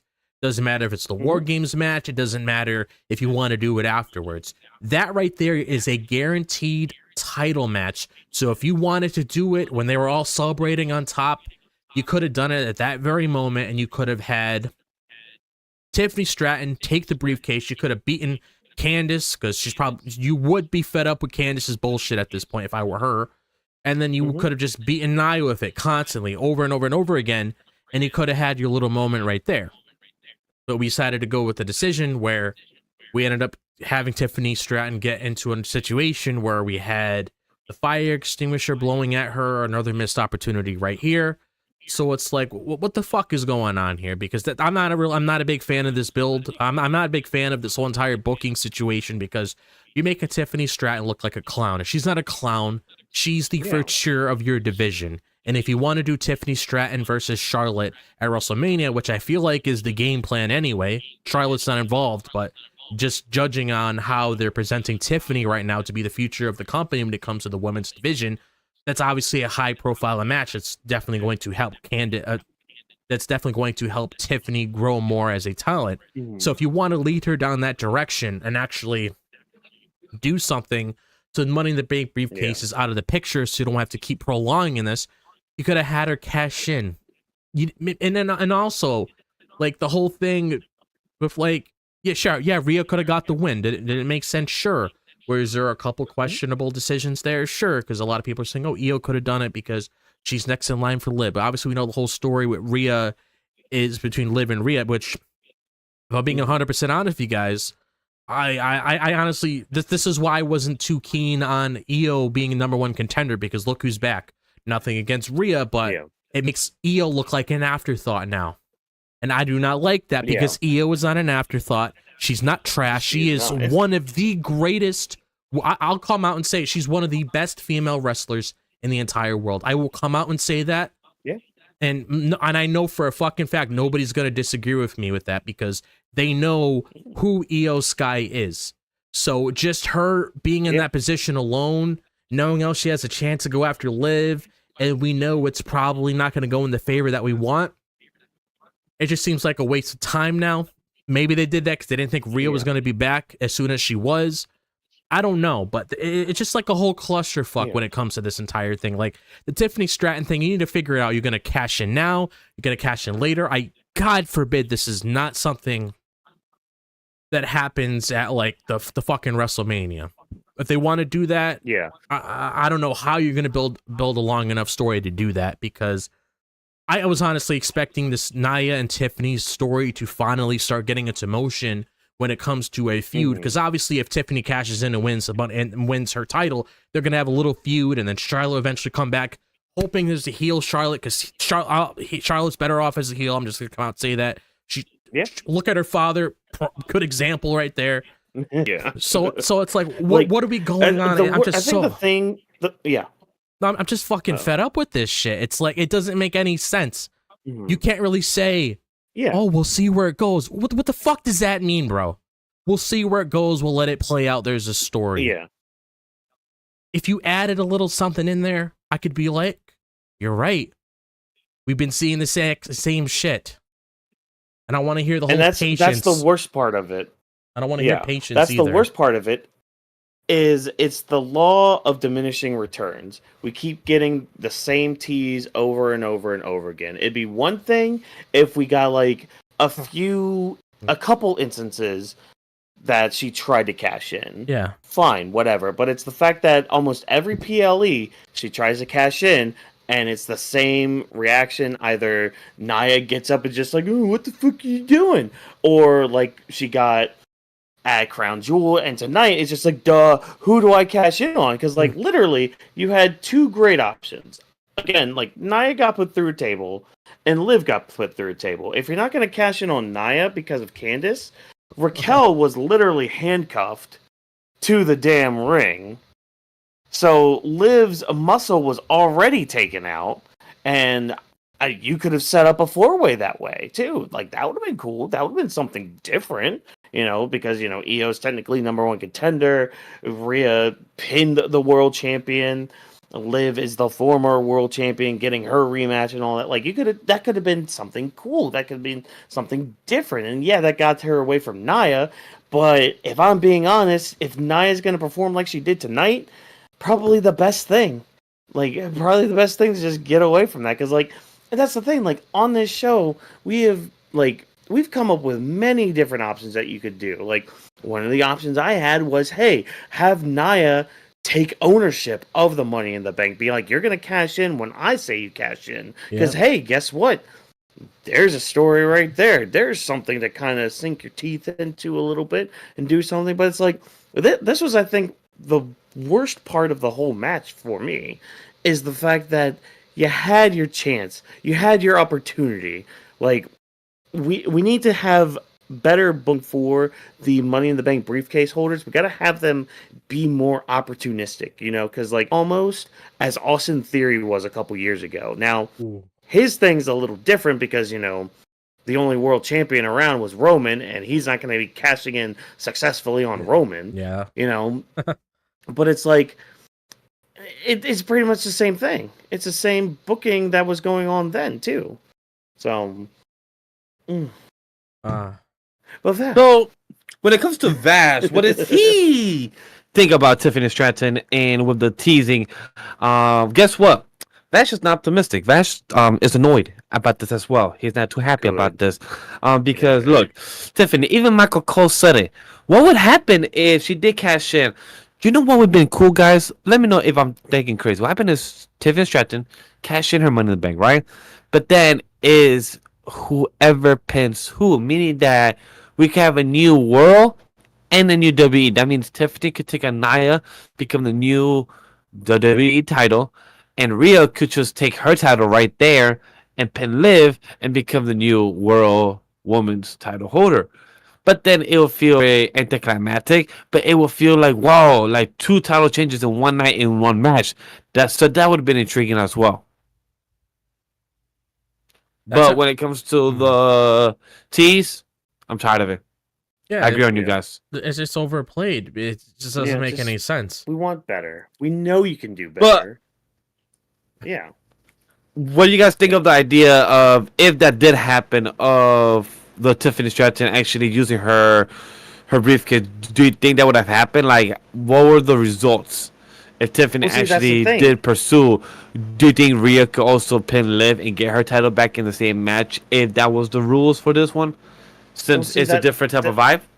So that's the thing. It's just like we don't know how they would do that, and Yeah. that's the intriguing part about it. Like, because that's the thing. We got the tease of it last year with Damian Priest because they were just like, "Oh, he's going to cash in during the match." Blah blah blah. It's like, "Oh, great, yeah, do that, do that. That's cool. That's neat. That's awesome." But we saw how that turned out, and like you had another opportunity this year to do that, to have a cash in during War Games with like both participants in the match. You know, like you had that opportunity and you didn't pull the trigger on it. So like I don't know if you're gonna try to book it again next year, but it's just like if you do, are you actually gonna have them freaking cash in? Exactly. And like if that's the case, what would be the rule for that? Like, would it just be like, oh, whoever gets the pinfall in the match becomes the champions in it? Is it just for the one title? Is it for both of them? Like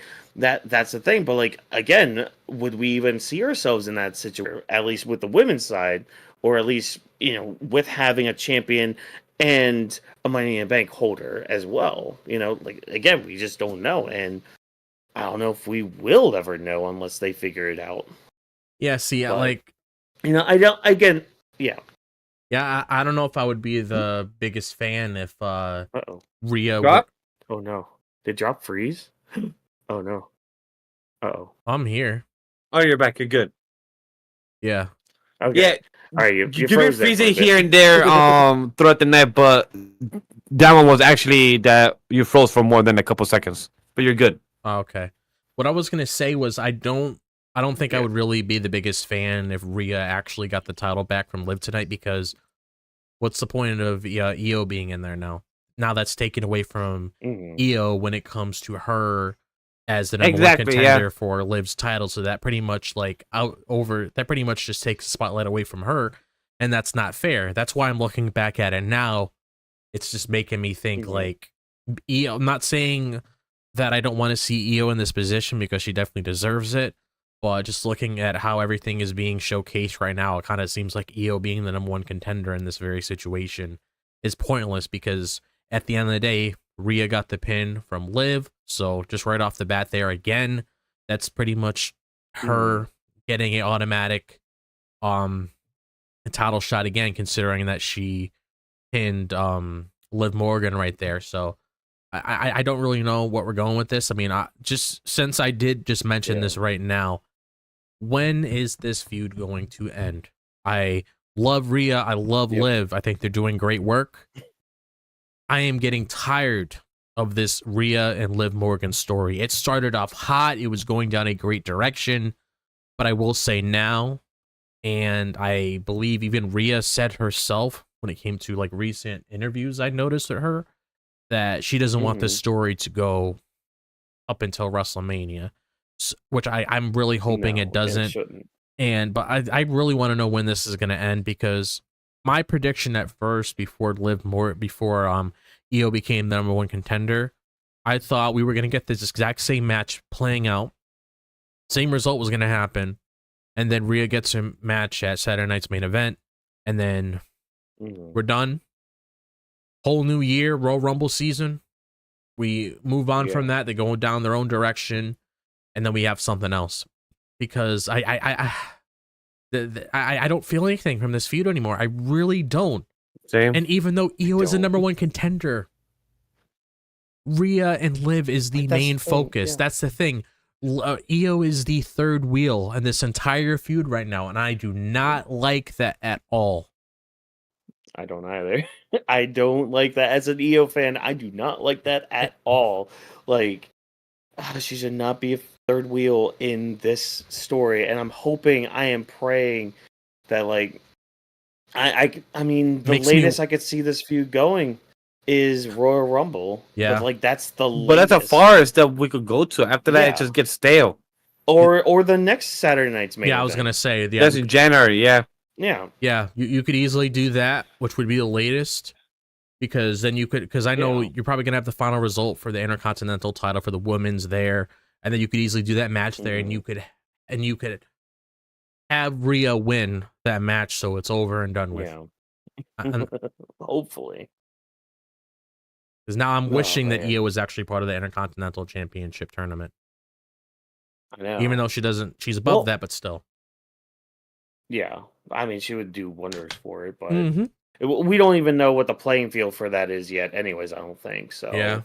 Unless that's been revealed, but that's besides the point. But like, I don't want to take too much from this match because like there were some decent spots in it. You know, again, the double moonsault spot was basically highlight of the night of the match. I mean, Raquel locking herself in the handcuffs during like the fire extinguisher spot. Oh, here we go. I thought that was kind of funny. That was pretty good. The toilet seat stink face was fun as hell. And of course, like that riptide that ended the match through the table, I thought it was beautiful. I thought it looked fantastic, just like from Rhea's, execution of the move to Liv's selling of the move and taking the move too. Like I thought it was really good. But I mean, again, it was kind of a clunky match, and the audience just was not. They were just not for it. They were just not into it. So, yeah. But we're gonna move on from that match. We're gonna talk about now our World Heavyweight Title match. We had Gunther taking on Damian Priest, and technically, like on a technical standpoint, this was a really good match. Like. This was very very old school in its ways, where it's like, okay, Damian Priest is the fighting babyface coming up from the oppressive heel and all that, but like they played their roles really well, I thought. And I mean, it was just a really good technical match. Like I could see, this is one of those matches I could always see like as a performer that would study this match and kind of like hone and learn their craft from watching something like that, with like some of the ring psychology going on, just some of the ways that they were like able to manipulate moves and body parts and all that. Like Gunther's always been the type to like hone in on a single body part and just do wonders with torturing somebody with that. And like his thing that he focused on with Damian Priest was his arms. So like if you ever play any of the 2K games, he tried to make sure that those arm meters were red by the end of the night, you know. But like I could see a lot of people saying, "Oh, this was a slow match. Oh, this was a match that, you know, was kind of boring. Oh, the crowd wasn't into it." But like again, I feel like on a technical level, this was a really good match. Oh, But yeah. I'm gonna bring it off to you guys. Like, how'd you feel about it? I felt like it was more like in a technical aspect, in a psychological. That's what Michael Cole kept bringing up. That Gunther's the type of wrestler that plays with you during his match, before and after. He's the type of person that will do that. So it made sense when it comes to Damian and him that the match wasn't slow. It was more like a psychological game, and I understood that. Yeah.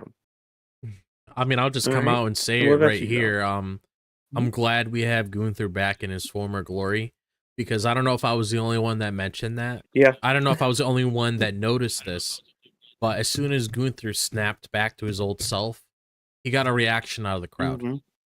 That was something Oh, that yeah. that was something that I definitely noticed, because people are just used to seeing that side of Gunther. I get the whole character change that they were trying to do. They're trying to do something different, whatever. But that's just the Gunther that we've grown accustomed to. That's just been his overall presentation. And I'm just glad to see him as his true self. I mean, I even like the whole part when you had Finn Balor get involved. Well, I'll touch on that in a little bit. But I like how No, he you're didn't. good. I liked how he didn't even accept Finn's help. He's like, you know what? Get the fuck out of my way. I want to do things the way I want, because we've always known Gunther to want to do things on his own. He doesn't want help. Gunther's never been the kind of guy that's like, you know what? Thank you. I'll take my opportunity right there. Like, no, Gunther's never been displayed in that way at all whatsoever. So I like how we have Gunther back to his original state again, because that's just the Gunther I miss on television. Seeing Gunther saying a lot of shit to Bret Hart, saying a lot of shit to Goldberg. I mean, that's just the Gunther I love, the dominant Gunther. And and like you said, it definitely felt very old school. Both guys played very well, and I have to give credit to Damian Priest again. I mean, oh yeah, this is probably this was a really good match between the both of them. I believe they what was it at this was honestly he had a Damian had a match with Drew McIntyre earlier this year that was also very good as well, and was at Clash at the Castle.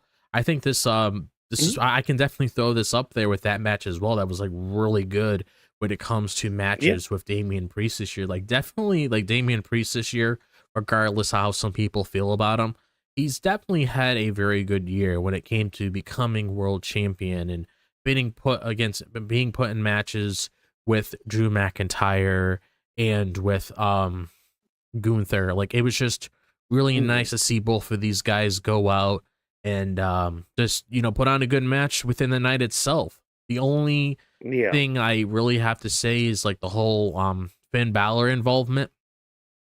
And this goes with my overall oh yeah, by the way, guys, Damian Priest attacked he was trying to attack he was attacking Judgment Day after the show, and then they had a little beat down there. So obviously we know where Damian Priest is going. He's inserting himself the whole feud with Finn Balor, so we'll see where that goes. Damian Priest, please lead us down the direction where you cost them the tag team belts. Thank you very much. Please. I mean, it has to happen because they do not need it. I'm sorry. And Damian Priest is going to be trending online the second that happens, or a lot of people are going to be like, thank you, Damian Priest, for costing them the belts, because they're not doing anything with them. It's just a prop at this point.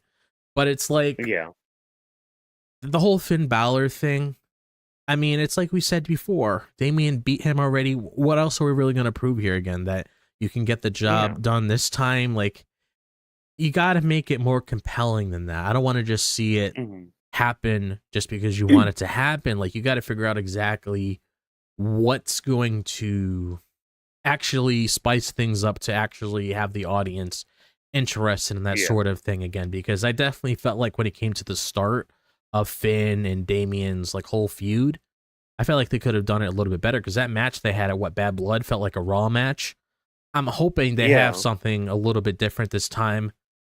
WWE, don't feel afraid to do stipulations in matches, because you don't have to make them chaotic or crazy, but sometimes some matches call for it. And definitely when it comes to the both of them, they definitely need something like that to spice it up. But in Judgment Day, stop interfering. Yeah. I mean, they don't. That ain't gonna happen anytime soon. Doesn't even feel like Judgment Day anymore. Yeah, I mean, they're Temu Judgment Day at this point. Like, yeah, I mean, I don't know, that's true. Like, with Finn Balor, I just want to say something real quick. Though, that Gunther has 44 wins and 3 losses on the main roster. Just want to say that somebody for real quick to understand. 44 wins and 3 losses on the main roster. Yeah. I mean, impressive. Yeah, very impressive. That's impressive, because even Jackie brought that up during the interview with Gunther, and even during the post conference of the press conference, Jackie brought up, like, how does it feel to have 44 wins and 3 losses? Great things. It's just that 2 of the losses are Cody and Sammy. I forgot who the third one is. Was it either Dragunov or no? It was, well, if you want to be technical, he does have 4 in his entire WWE run, including Dragunov. But it was only Sammy, Cody, and Braun Breaker. Oh yeah, Braun Breaker, yeah. And Ilya. Yeah, Ilya. So I guess, are they not counting? Which one are they not counting between Braun and Ilya? I hope it's not that Ilya one, because there's a reason one of us crashed out during the freaking King of the Ring tournament earlier this year. Like, don't be erasing Ilya Dragunov now from your history books, WWE. Yeah. But like, I wanted to mention with like the Finn thing, because like, as you said with the like the stale thing with like the whole like Judgment Day involvement and Finn and all that stuff, like, when it comes to like Finn and Priest, I agree with you on that part. But like with Finn and Gunther in this aspect, I like this with with like the whole story of like, okay, Gunther can't beat Damian clean. So we're still keeping that little seed of doubt within Gunther. It's just like, okay, yeah, he may have, at the time of the match, because it was after this big spill that Damian fell to the floor. He was yelling at the referee that something popped and all that stuff. So you kind of get the sense of, oh no, he's really hurt, he's really injured, blah blah blah. So it's like, okay, Gunther could have had the match won there, but because Finn got involved and helped him out, now he can't really say that he beat Priest, or at least deep down he really can. Yeah, he still took advantage and all that stuff, but he made Finn realize, hey, don't mess with me and get in my business. Which is one thing I liked about this booking decision, is how Gunther treated Finn after the match, or during the match. Sorry, after he interfered, because yeah, I'm gonna boot you in the face. Get out of my business. Now let me finish my business real quick because I need to win a match. So it's more of a reluctance of help kind of way, but I like how we still have that, because we can still revisit Damian Priest and Gunther at a later date, whether that's for the world title or during another storyline that's going on. Let's say it's a tournament, for example. It could be a tournament round or a tournament final where they meet up with each other, and it's just oh, Gunther, you have yet to beat me in a singles competition, without interference and all that stuff. You could play on that a little bit. So, I at least like how we're still keeping that aspect of this story. Because, with Gunther kind of doubting himself, I know I had, issues, especially, what was it, last Monday with what was going on. I do still like the idea of Gunther questioning himself and having just that little chink in the armor, just that one little tiny morsel of weakness in him, because that's something that people can exploit and that can make you engaged in a storyline. Mm-hmm. Yeah. So yeah. Don't say Damian Priest should have won. I'm gonna just state that, fuck Finn Balor. He had to come and intervene. And look, Finn, you can't by yourself. No Judgment Day, no Kalitos, no Dominic, nothing. It's just you by yourself. And then he cannot move on from you. So it's I'm gonna ask for Bish to come back for you, and do nothing. Because we're all family when we listen to Finn Balor. That's what happens. Just let Finn take control, let him take the lead, and then we're all as close as family. Yeah. But yeah, I mean, again, match was great. Match was awesome. Put him in the sleeper after a power bomb.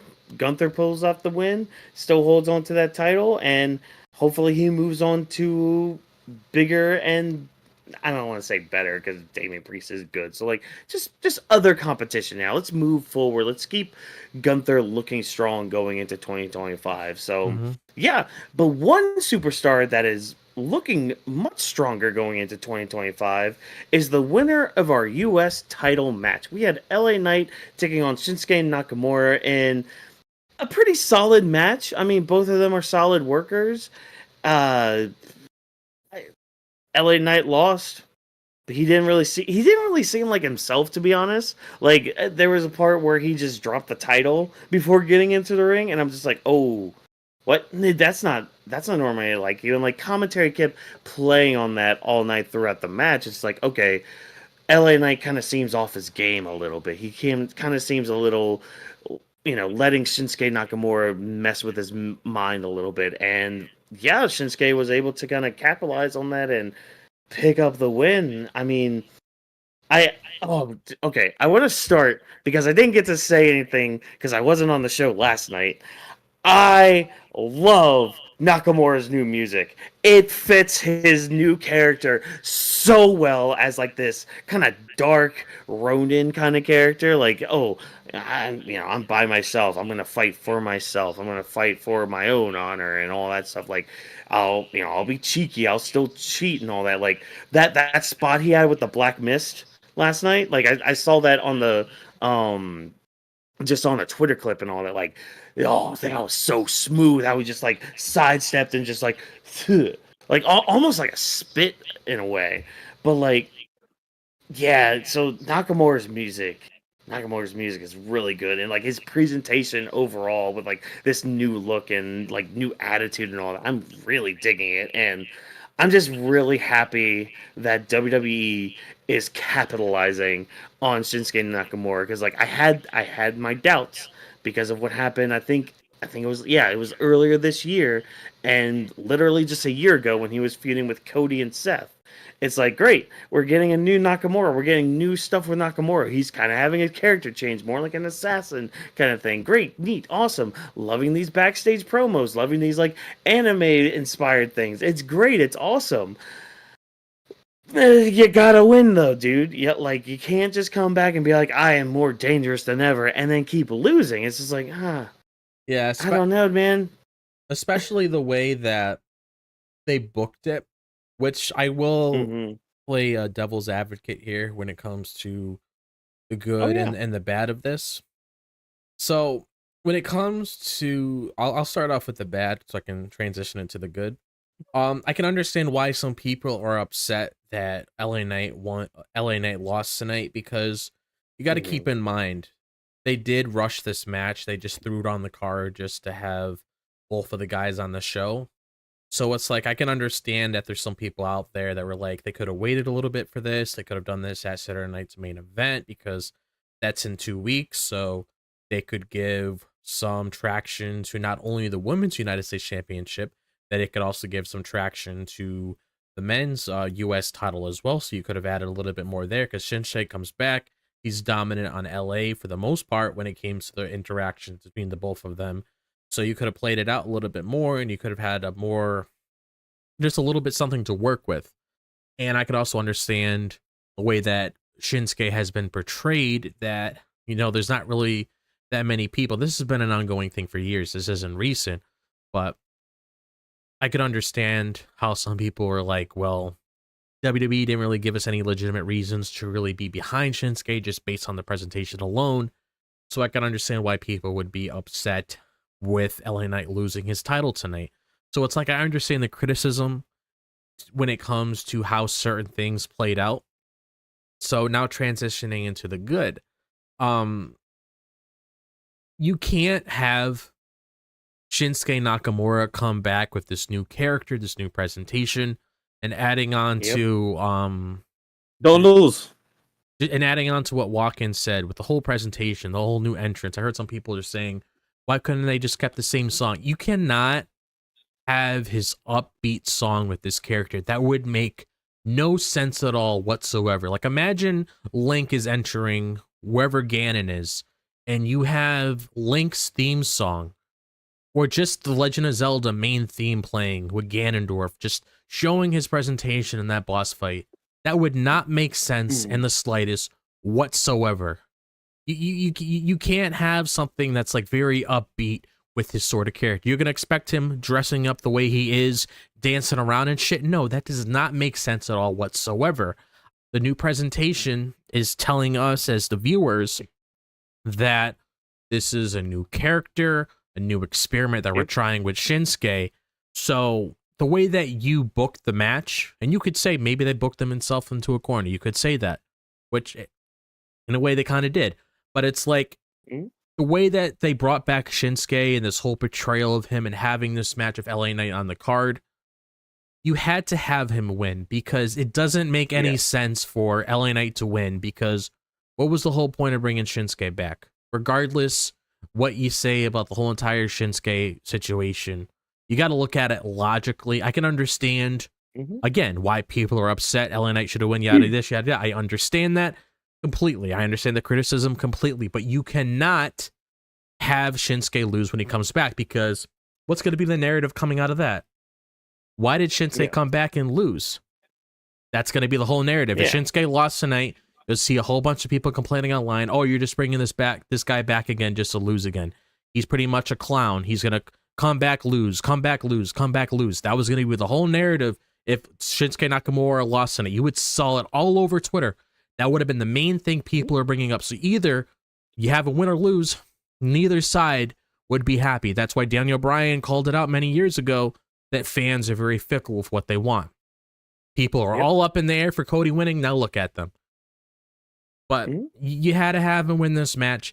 And my only thing I want to see out of this, and this is the only time I will say that I'm going to let it play out, is I'm hoping they give him a better presentation. I'm hoping this portrayal of Nakamura benefits his character and does something with it. I don't want it to be one of those things where it's like, I'm going to hold it until the next pay-per-view and then I drop it right there, which they could very well do that. And I can't lie, I can definitely see that happening. Oh, But they got to do something if they actually want the fans to take Nakamura seriously. Because I understand all those years ago when he won the Royal Rumble, he had that match of AJ Styles. I honestly felt like ever since that moment, he hasn't really been back on his feet ever since. So I can understand why people are like, well, we dropped the ball with him. We don't really know what we're doing with him anymore. I'll see how it goes from this point on, because if they legitimately are going to do something with him, well, let's see what they do. That's the only thing I'm gonna really see out of this. I'll see where it goes.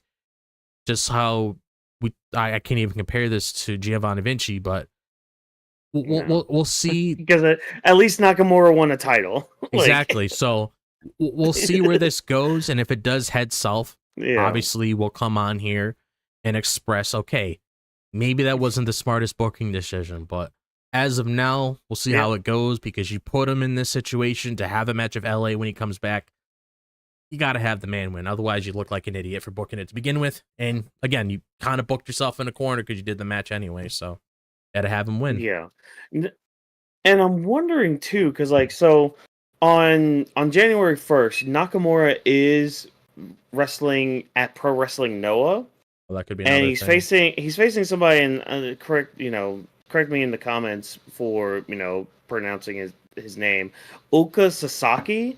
Nakamura's facing him at Pro Wrestling Noah's event on January 1st. So it's just like, okay, are they about to have a WWE champion go to another promotion?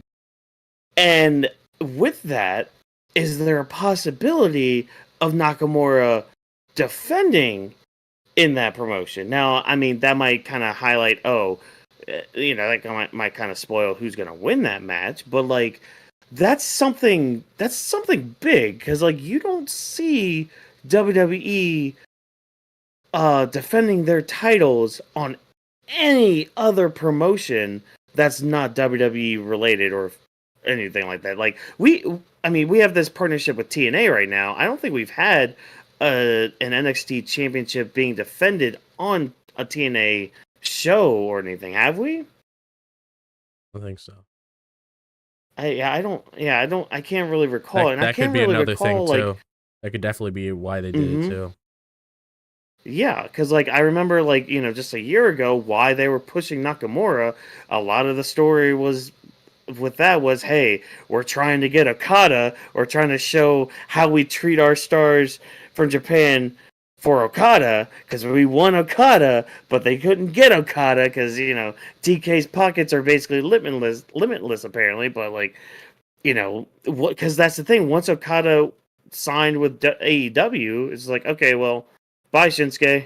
Until the next time we need you. So it's it's just kind of funny where Shinsuke is going back to this promotion again, and now we're seeing more of him, and now he's won a title for WWE. Is this in relation to that or something? I mean, that would be kind of cool. Not gonna lie, And I think we've seen another star too come in from Noah on NXT. I forgot who. So sorry, apologies for not having names in front of me at the moment. But it's WWE right now with doing these partnerships with these other promotions. I mean, it's big for the company, and from what I'm hearing, it has been good for the other companies too.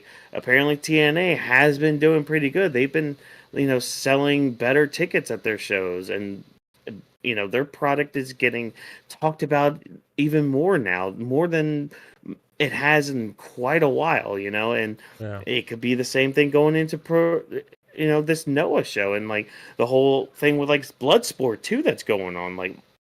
Shayna Baszler, I think if it hasn't happened already, I think Shayna Baszler's going back down there for a bit, to do some stuff. But like, I don't know if that has any indication of what we're doing going forward. But hey, again, as a Nakamura fan, I feel bad because like Nakamura and LA Knight, I like them both, but it's like, oh man, I'd love to see Nakamura win right now because like LA Knight's been on a good run, and I mean his run with the U.S. title right now was pretty damn good. You know, he at least defended it more than Logan Paul did. But yeah, we'll hopefully the booking's there for Nakamura. But any other thoughts with the match itself? I mean, I don't really have much to say about the match because again, it was just solid, and Nakamura, he's really good at his strikes. Like he knows how to maneuver his body and use whatever body part he wants in order to strike. Like there was this like really quick elbow he gave LA Knight, and like LA Knight actually had to roll out of the ring for a bit and like check his nose to see if it like broke it or something. Like, man, not just his new character of Nakamura is just like, it's more innovative, I think, with his strikes. Yeah. But but Vash, do you have any comments about the U.S. title match, or were you able to catch it? I don't remember if you were driving or not. Yeah, I think it was driving down that Rainbow Road. So yeah, all right. I will say, Yellow Brick Road. I hope we get a good push. That's all I'm gonna say. Yeah. That's all. Cool. Like, look, I'm thrilled. I know you guys saw the 2016, the 2018, the push of Shinsuke, the international stuff. You guys saw all this. What sucks is that I didn't. I can't add. I hear my friend Julian. Oh, about this Shinsuke Nakamura. I'm about this, but I want to actually see it in current times. 2024, about into 25. Where are we gonna get this push of Shinsuke? Because this is second U.S. title win. I think they said third on commentary. Yeah, I don't remember if it was second or third. That's why I'm like second or Yeah. third. I'm like, I think they said third on commentary. I know he's at least held it one other time. Okay, at least so know 2 or that. 3 times he had the title. At least 2. So I'm happy Yeah. for Shinsuke. But also, wasn't he on Monday Night Raw draft? So I know now he's on Friday as the U.S. winner. Is there somebody that's going to be drafted? Because I know that both shows were going to... SmackDown. Yeah, he was on SmackDown. Yeah, he got drafted to SmackDown. We just haven't seen him ever since then. Yeah. Okay, so that's my apologies. Yeah. I totally forgot when he you got did. drafted then. But I'm curious to see how is Carmelo and Andrade are gonna feel about all this, that. or is LA Knight About that, Carmelo actually tweeted right after that match was Oh, over. he did? Yeah, he did. Yeah, he actually tweeted right after Oh, that wait, match. what'd he say? And I replied to him. Oh. He didn't really say anything. He just put up a gif of him, but it was pretty much him with a shirt that says "Next Up."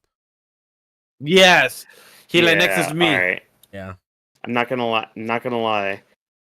Nakamura and Carmelo, Are gonna cook. that could cook. Yeah. That could be something. yeah. Like If that. if LA Knight doesn't get it back, I mean, my end game still, regardless who has the title, it's still Carmelo.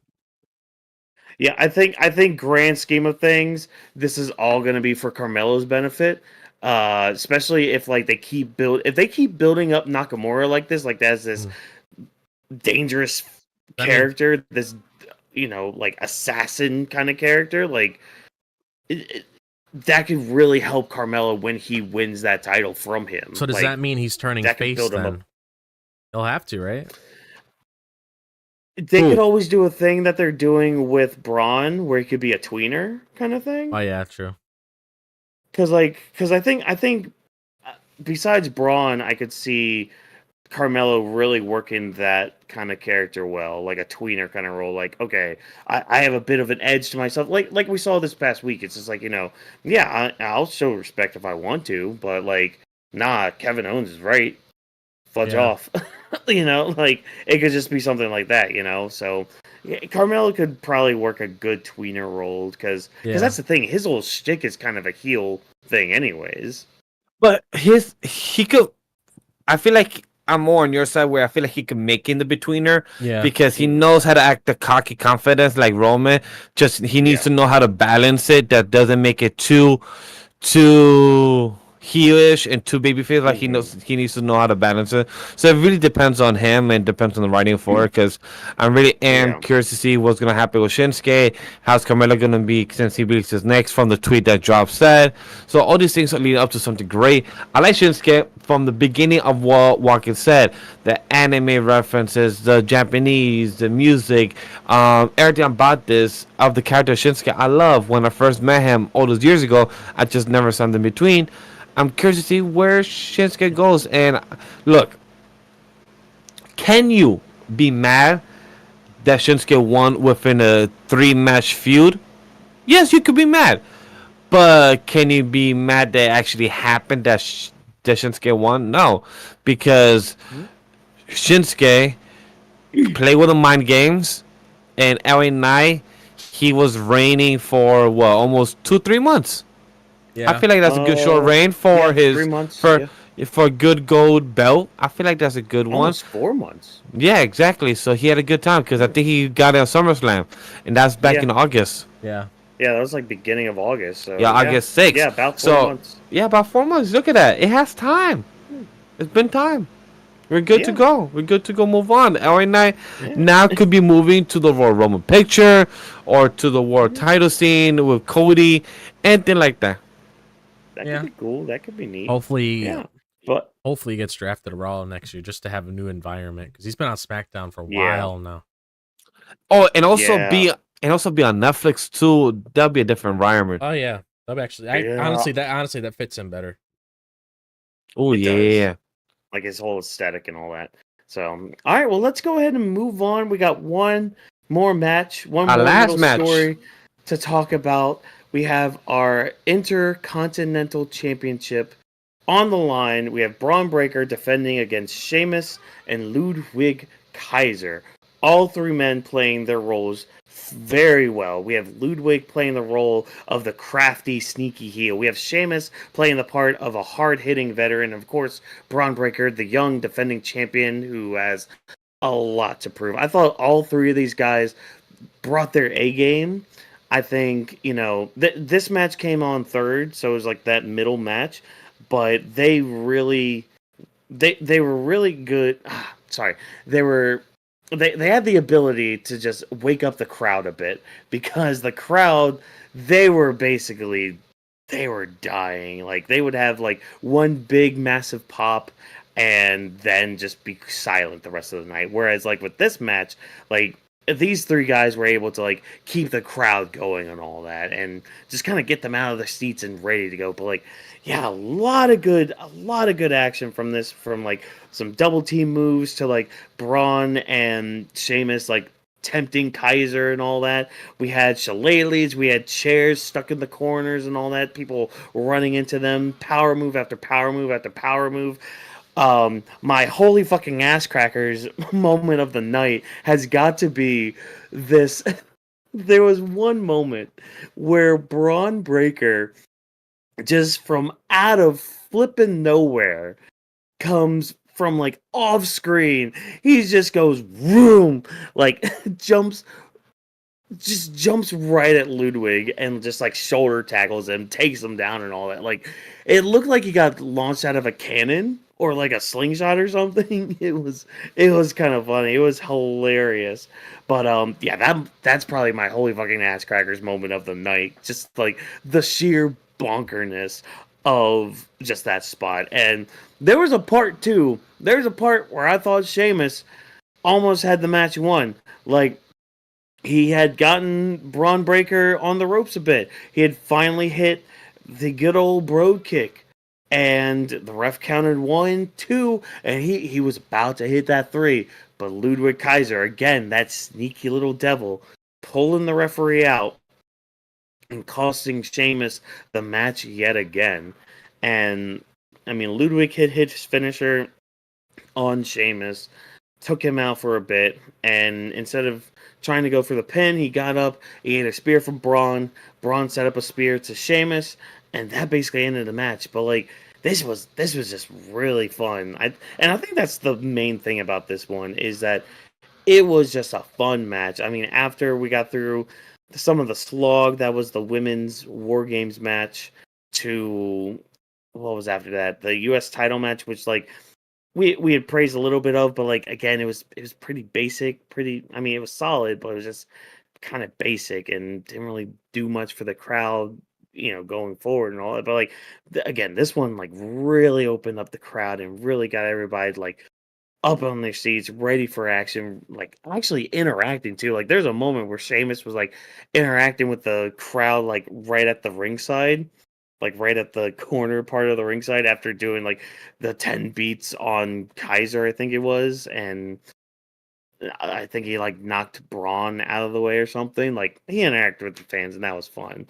But yeah, so like as I continue to vamp for my other two co-hosts to return, yeah, hopefully you guys have enjoyed the show so far. Again, we're on our last match of the evening that we're going to be talking about and breaking down and all that. But if you haven't already, be sure to like the stream and all that. It helps us know that, hey, people enjoy what we have to say, people enjoy what we have to talk about and all that stuff. And be sure to, hit the subscribe button so you don't miss, all of our other live streams as we go live after every Raw, SmackDown, and PLE of WWEs and all that. But more content to come in the near future. So after all those plugs now, like, I gotta know, like, I guess we're gonna be finishing off Sheamus and Ludwig's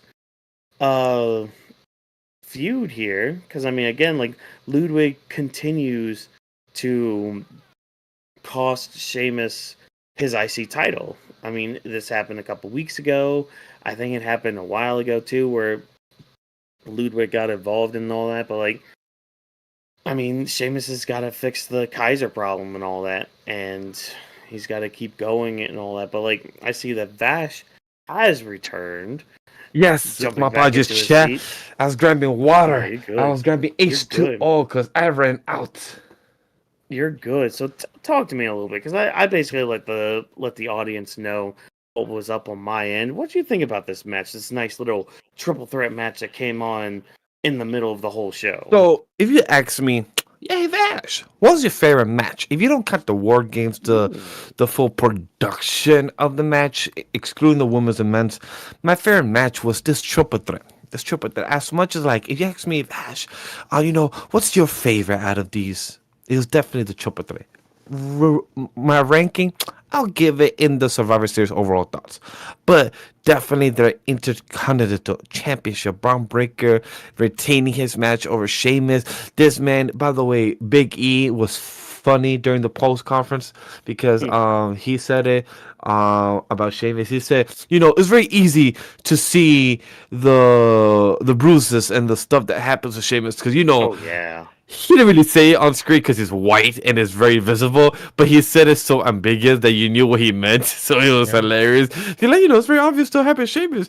Like he goes through the battle, and I love it for Sheamus. Like, he keeps trying for the IC title, but he doesn't get that win. So I know once it happens, it would be magnificent. I know it would be such a great feeling to see our boy Sheamus finally get the IC title and become a Grand Slam champion. That would be amazing to see. But when it comes to this match, I love it how Ludwig actually held his own.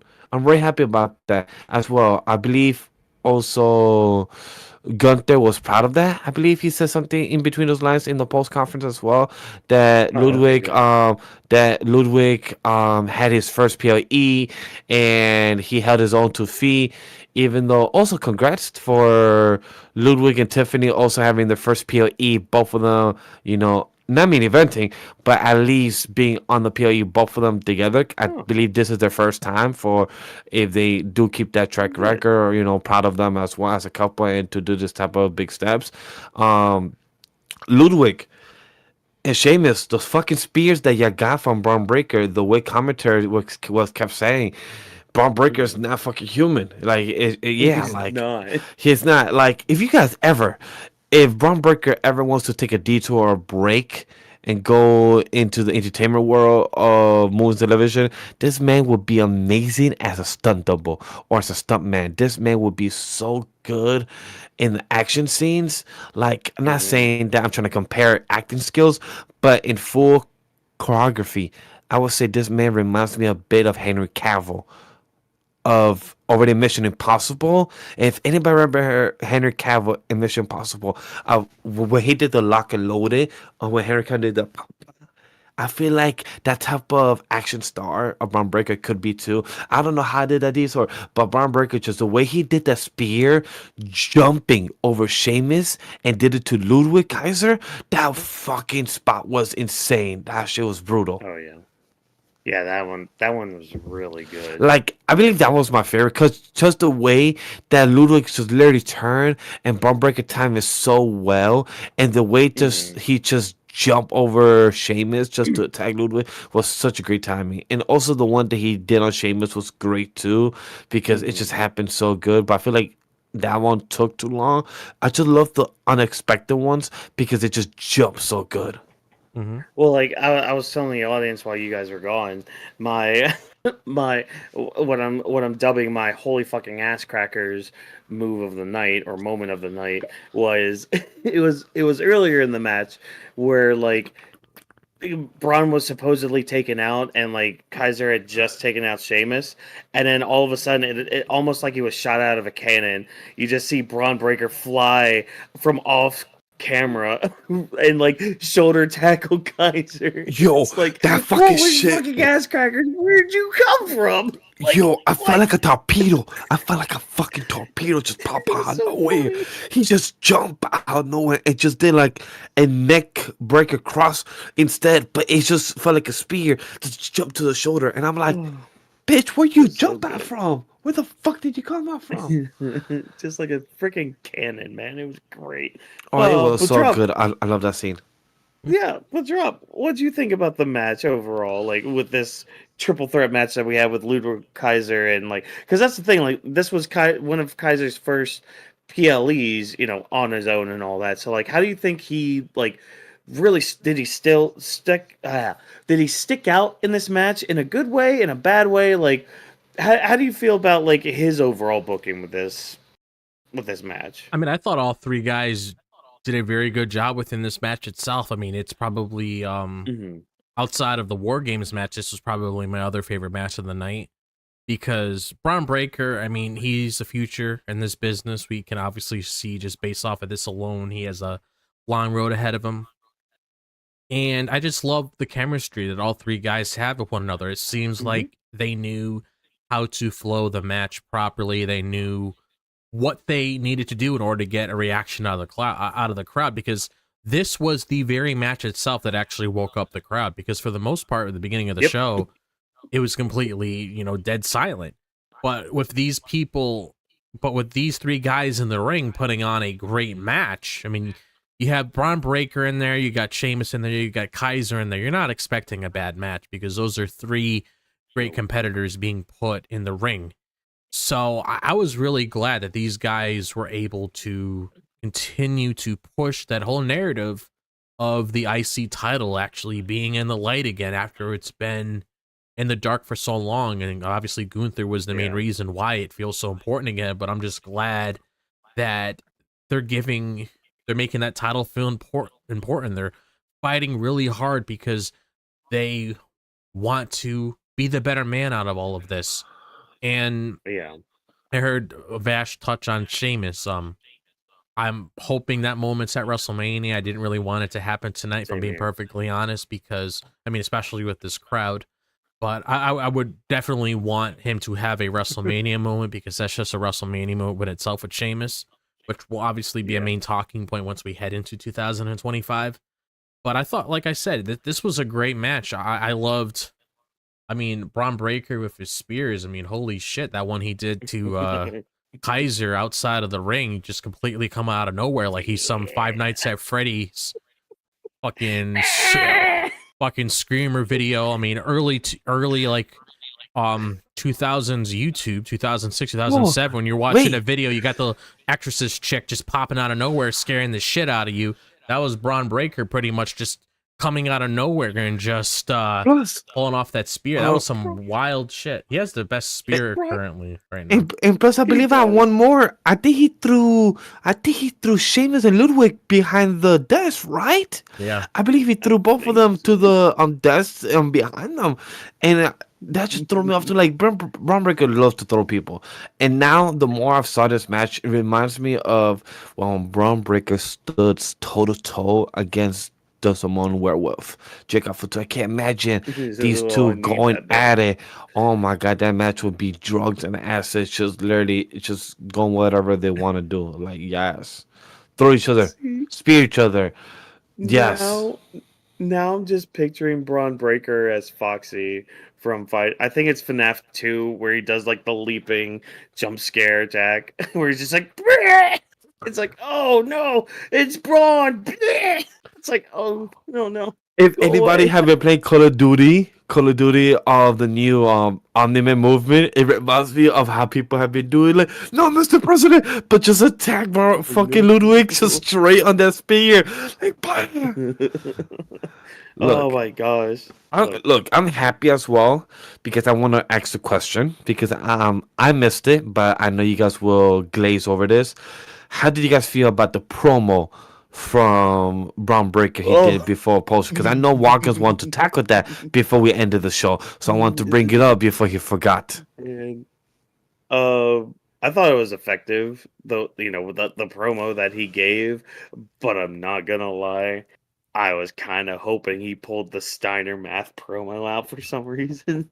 I think it's because today on my drive home I was listening to 9 pitches from Cultaholic, and one of them literally pitched Braun Breaker having a promo in the back, and literally just word for word gave off the Steiner math promo of like, you see, normally you have a 33 and a third % chance of winning a triple threat, but here's the thing, when you're facing me, you have a 75% chance or something. I could bring up the promo and read it verbatim, but it's just like, it's the most bonkers thing that leads into like Steiner basically saying, I have 124% chance of winning this match because you cannot beat me, and like this person has less of a chance. Like you need to just do like research with that promo because it's ridiculous, and he says it so seriously. Like if you people have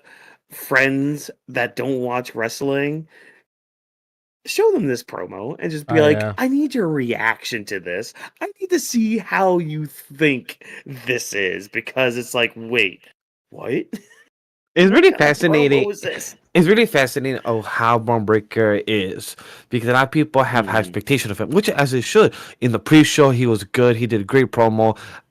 Also, my timeline saying generational promo from Braun Breaker, really good, amazing, blah blah. Match for IC title, he was amazing. In the post conference, they even asked him what is his vision for the IC title, what is his goal for the reign, because they even asked him. By the way, the press conference is stupid because they don't know who to ask questions to. But this guy asks, does he have a goal to go for the war title? But I love Braun Breaker's response, like, well, I can't go for the war title right now because I'm the IC champion. My goal and focus is to become the greatest IC champion and reign for this. But it sucks that he didn't say like his second reign, since this is technically his second reign now, since he lost the first one against Jay, but then he got it back. So with this one, I'm really excited to see what he does. I'm hoping that he holds it off either to WrestleMania or to Royal Rumble. So I'm curious to see where that goes off to by then. Sheamus? And no, for Braun Breaker. I'll say WrestleMania, only because if we're playing out that whole story with Sheamus and you want to make a moment there, have Sheamus win the IC title, become a Grand Slam champion, then you push Braun Breaker in the main event picture.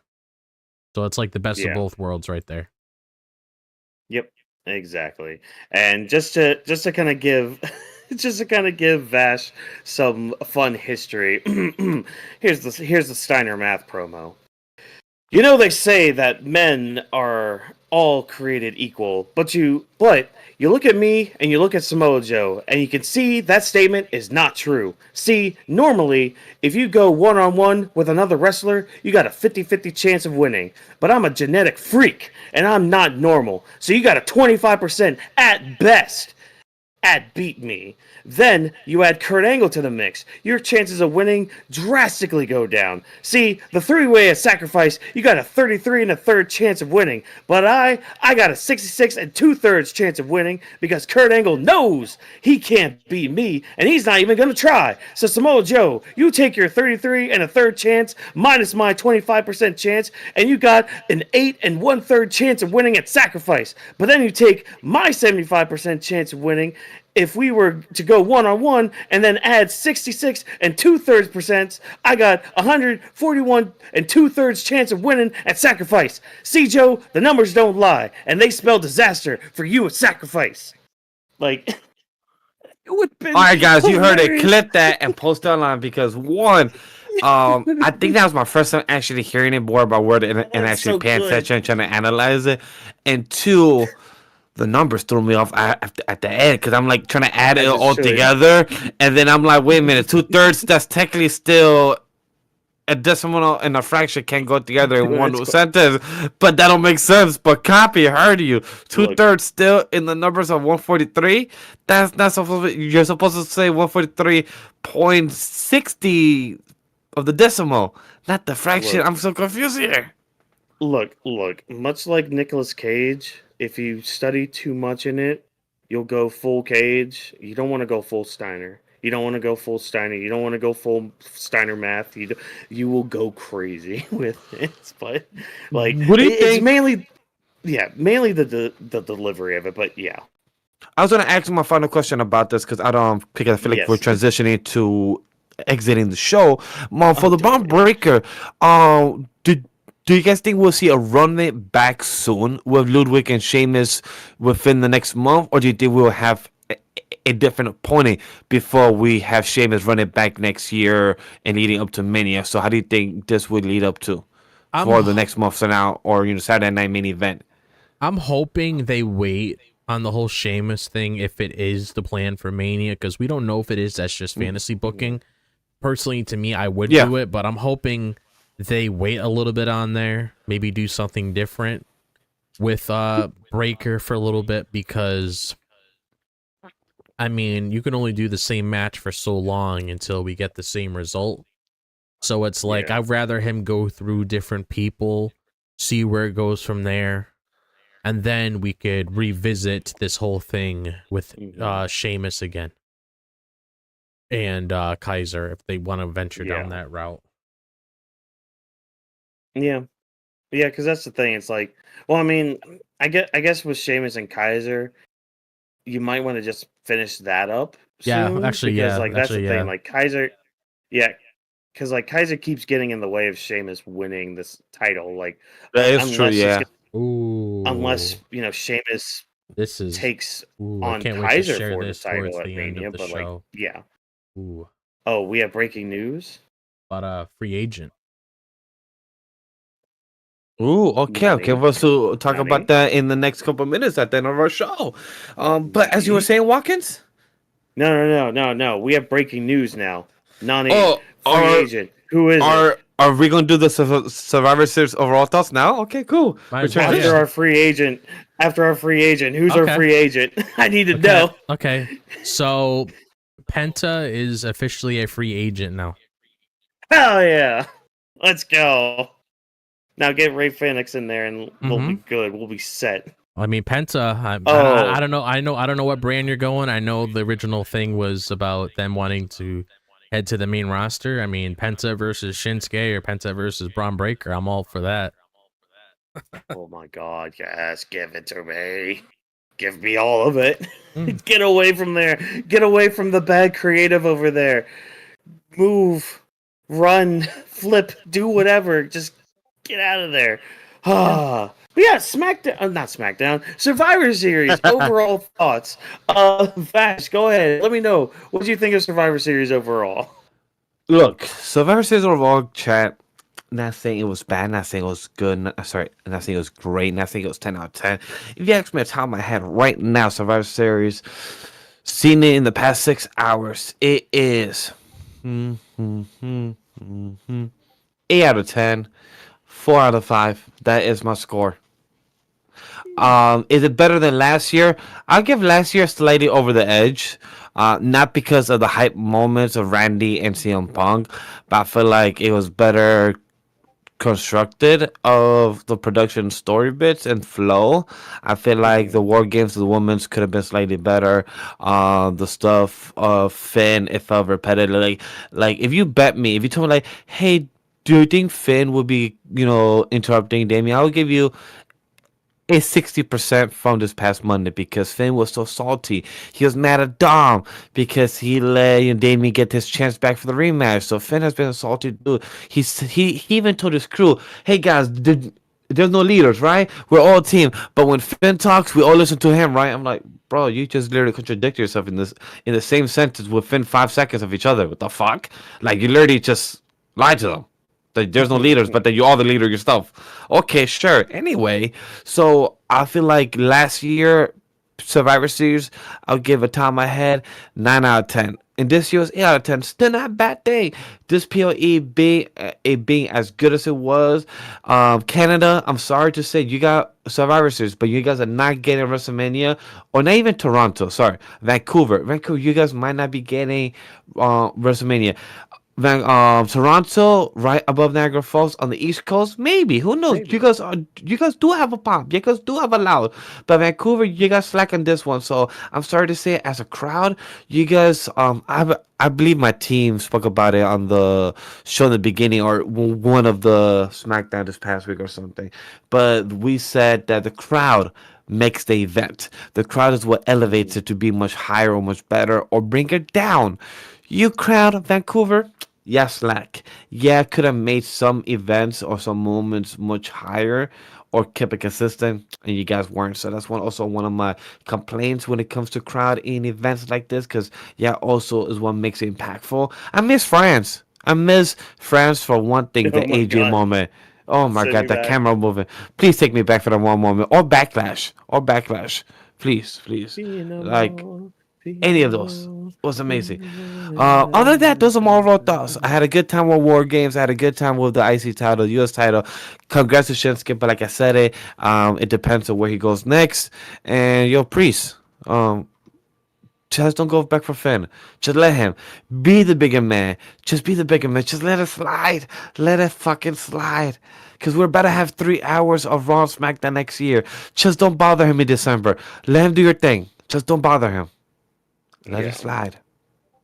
All right, well, sliding on over to Drop. How'd you think of Survivor Series overall tonight? So I thought Survivor Series was like a decent show tonight. I will say that. I definitely feel like last year's show was definitely a lot better than this one. Right. When it comes to things that really stood out to me, because I don't want to rehash things I've already said, because we had a whole entire conversation about it. I'll basically turn this into a talking point for like futures of the shows.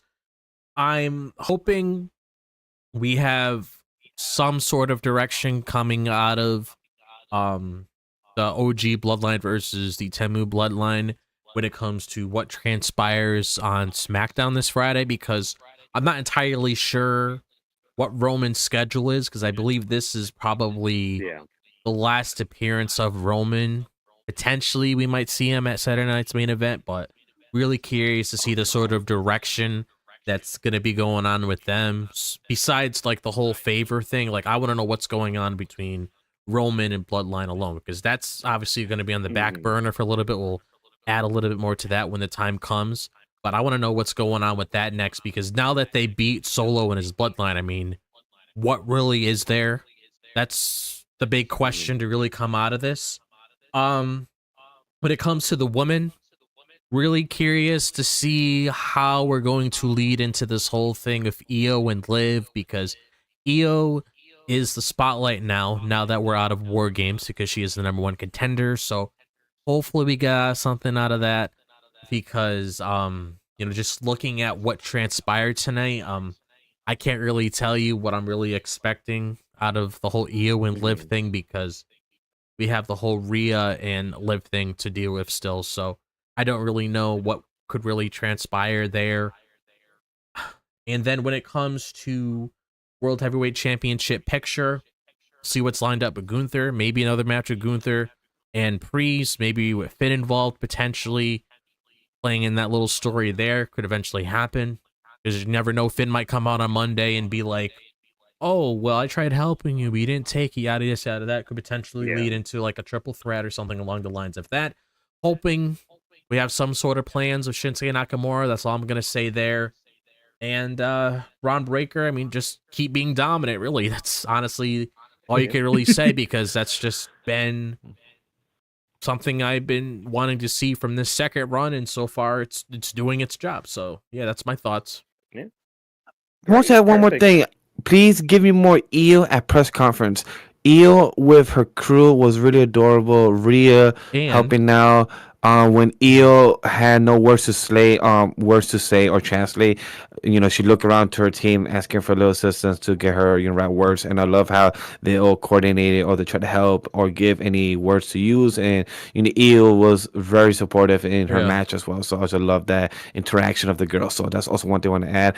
Io in press conference, adorable. And one more thing I want to add is Penta's WWE. If you're watching, sign Penta. Yeah, do it, you cowards. Sign Penta, steal Ray Fenix, steal Ricky Starks. All of them deserve better. Steal Miro back, Miro versus Gunther Whawkins, if you can. Miro versus Gunther. Oh my God! Inject it into my veins. Oh my God! Give it to me.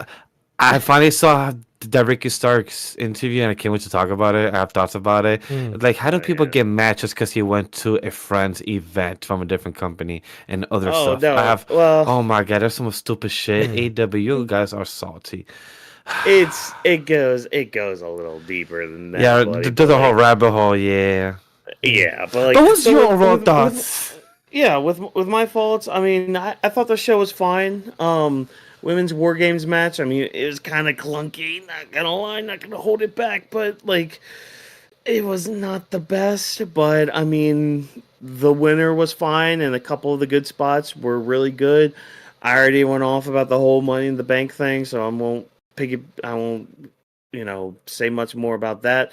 I thought the U.S. title match, it was solid for what it was, but, like, the crowd really did kind of kill the first and the second match. Like, it wasn't until that IC title match with Braun Breaker, Sheamus, and Ludwig Kaiser that really got the crowd up again, like really raring to go. And like the crowd was behind the World Heavyweight title match, which again, technically really good. I think it's going to be one of those matches that, again, as you're studying the game and all that, you'll realize like this will be one to really study as an up and coming star, because like there were parts too, and like I didn't mention this earlier with like the women's WarGames match either. Like I'm starting to notice some signs that they give, like, and for example with the women's WarGames match, there was times where I heard like, oh, Bailey yelled elbow, and Nia Jax would then hit her with an elbow shortly after, like things like that. But like with Gunther and Priest, I was starting to realize like, okay, there's like them pointing one, so like, okay, one more clothesline, and then one more for like here's the counter with it, and like I would see Gunther nod, and like Priest would see that and all that. So like I'm starting to see some of those signs. So like that's what I mean by like, okay, those. Ooh, I actually watch it to have more analyzation. I definitely missed that. Yeah.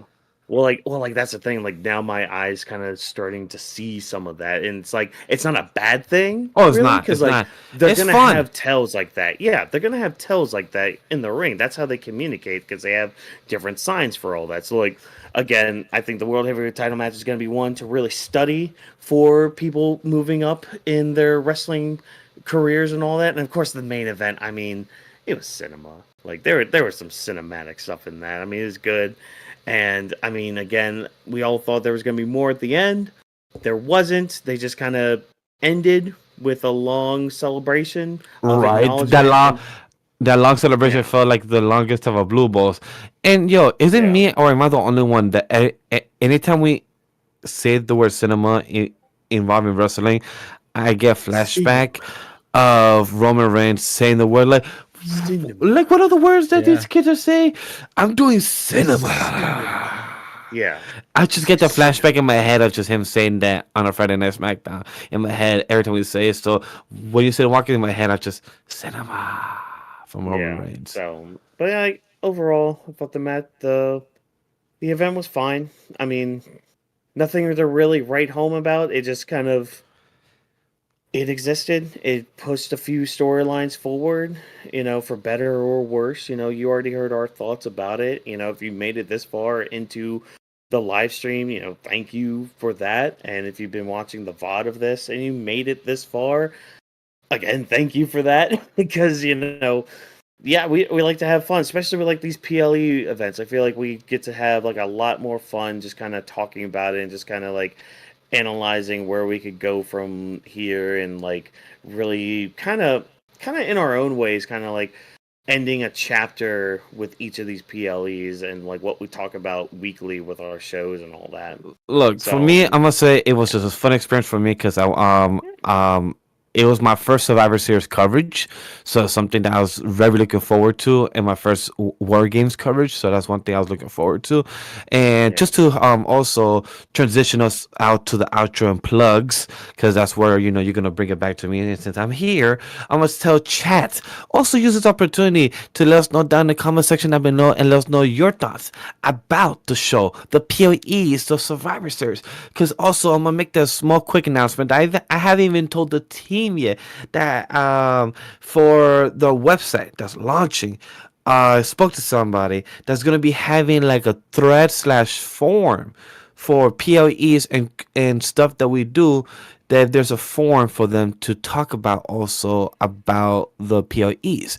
I'm gonna see how it looks, how it works, and if it is a success. If not, that's gonna go down to the trash bin pile of ideas. But that's one thing. That's one thing that we could be having in the future from a way to interact, have Q&As, have a discussion in the future. So as many ways as you see down below in the description, you can also see down below on the screen of where's our social media. AniMA W3 Studio, hashtag anime lately, Weebs of the Ring, hashtag legenddvash, DropThisBox, whawkinsmw, where the handles of all to find us on all social medias, TikTok, IG, Snapchat, MySpace, AIM. Where else do I keep saying? That's all I got. Sky, that's new. Blue Sky, that's the new one. That's the new one. Gotta remember to use that one. Yeah, the blue sky's the new one. We'll go look up in the sky and you will find us in the blue sea. Yeah. Other than that, the blue sea. Yeah, the blue sea. Where's the all blue of Sanji's? Oh my gosh. Oh man. Well, thank you for the plugs, Vash, and I'm gonna take some time to thank you guys. That's right, you, even you back there, Sarah. Thank you, Sarah, for taking time out of your day to listen to the Weebs of the Ring podcast. If you enjoyed what we had to say, why not do exactly what Vash just said? We are known as Weebs of the Ring on all social media platforms. And, we also want to hear from you, before, during, or after these shows. And the best way to do that is to use the hashtag Weebs of the Ring. So that way we can see your tweets and your, what are they calling them? Some people are calling them skeets on Blue Sky. So they are? Oh, wow. Yeah, some people are. I've seen some of them. Yeah. Skeets. I'd rather go back to tweets. I don't know. Skeets, I don't know. It's like a fusion of the word yeet with tweet and also ski. I don't know.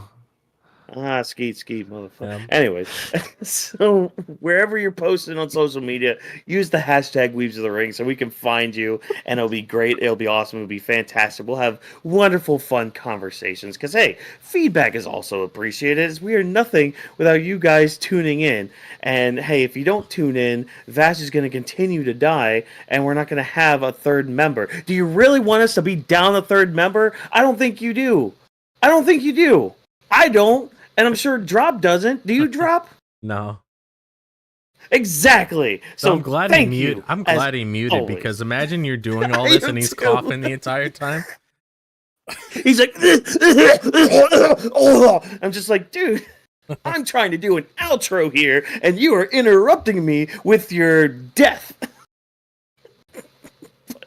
Anyways, Weebs of the Ring is presented by AniMA W3 Studio. Thanks to our production team, as always, for everything that they do. Thank you for joining us, as always. And remember, no skunk grannies were harmed in the recording of this podcast.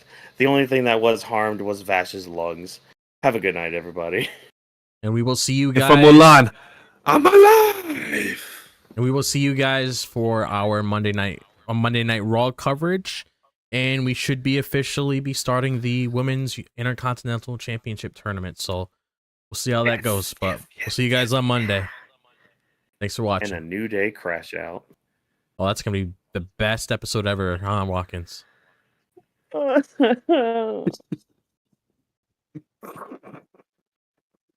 Yeah, Monday should definitely be interesting, guys. So stay tuned for that.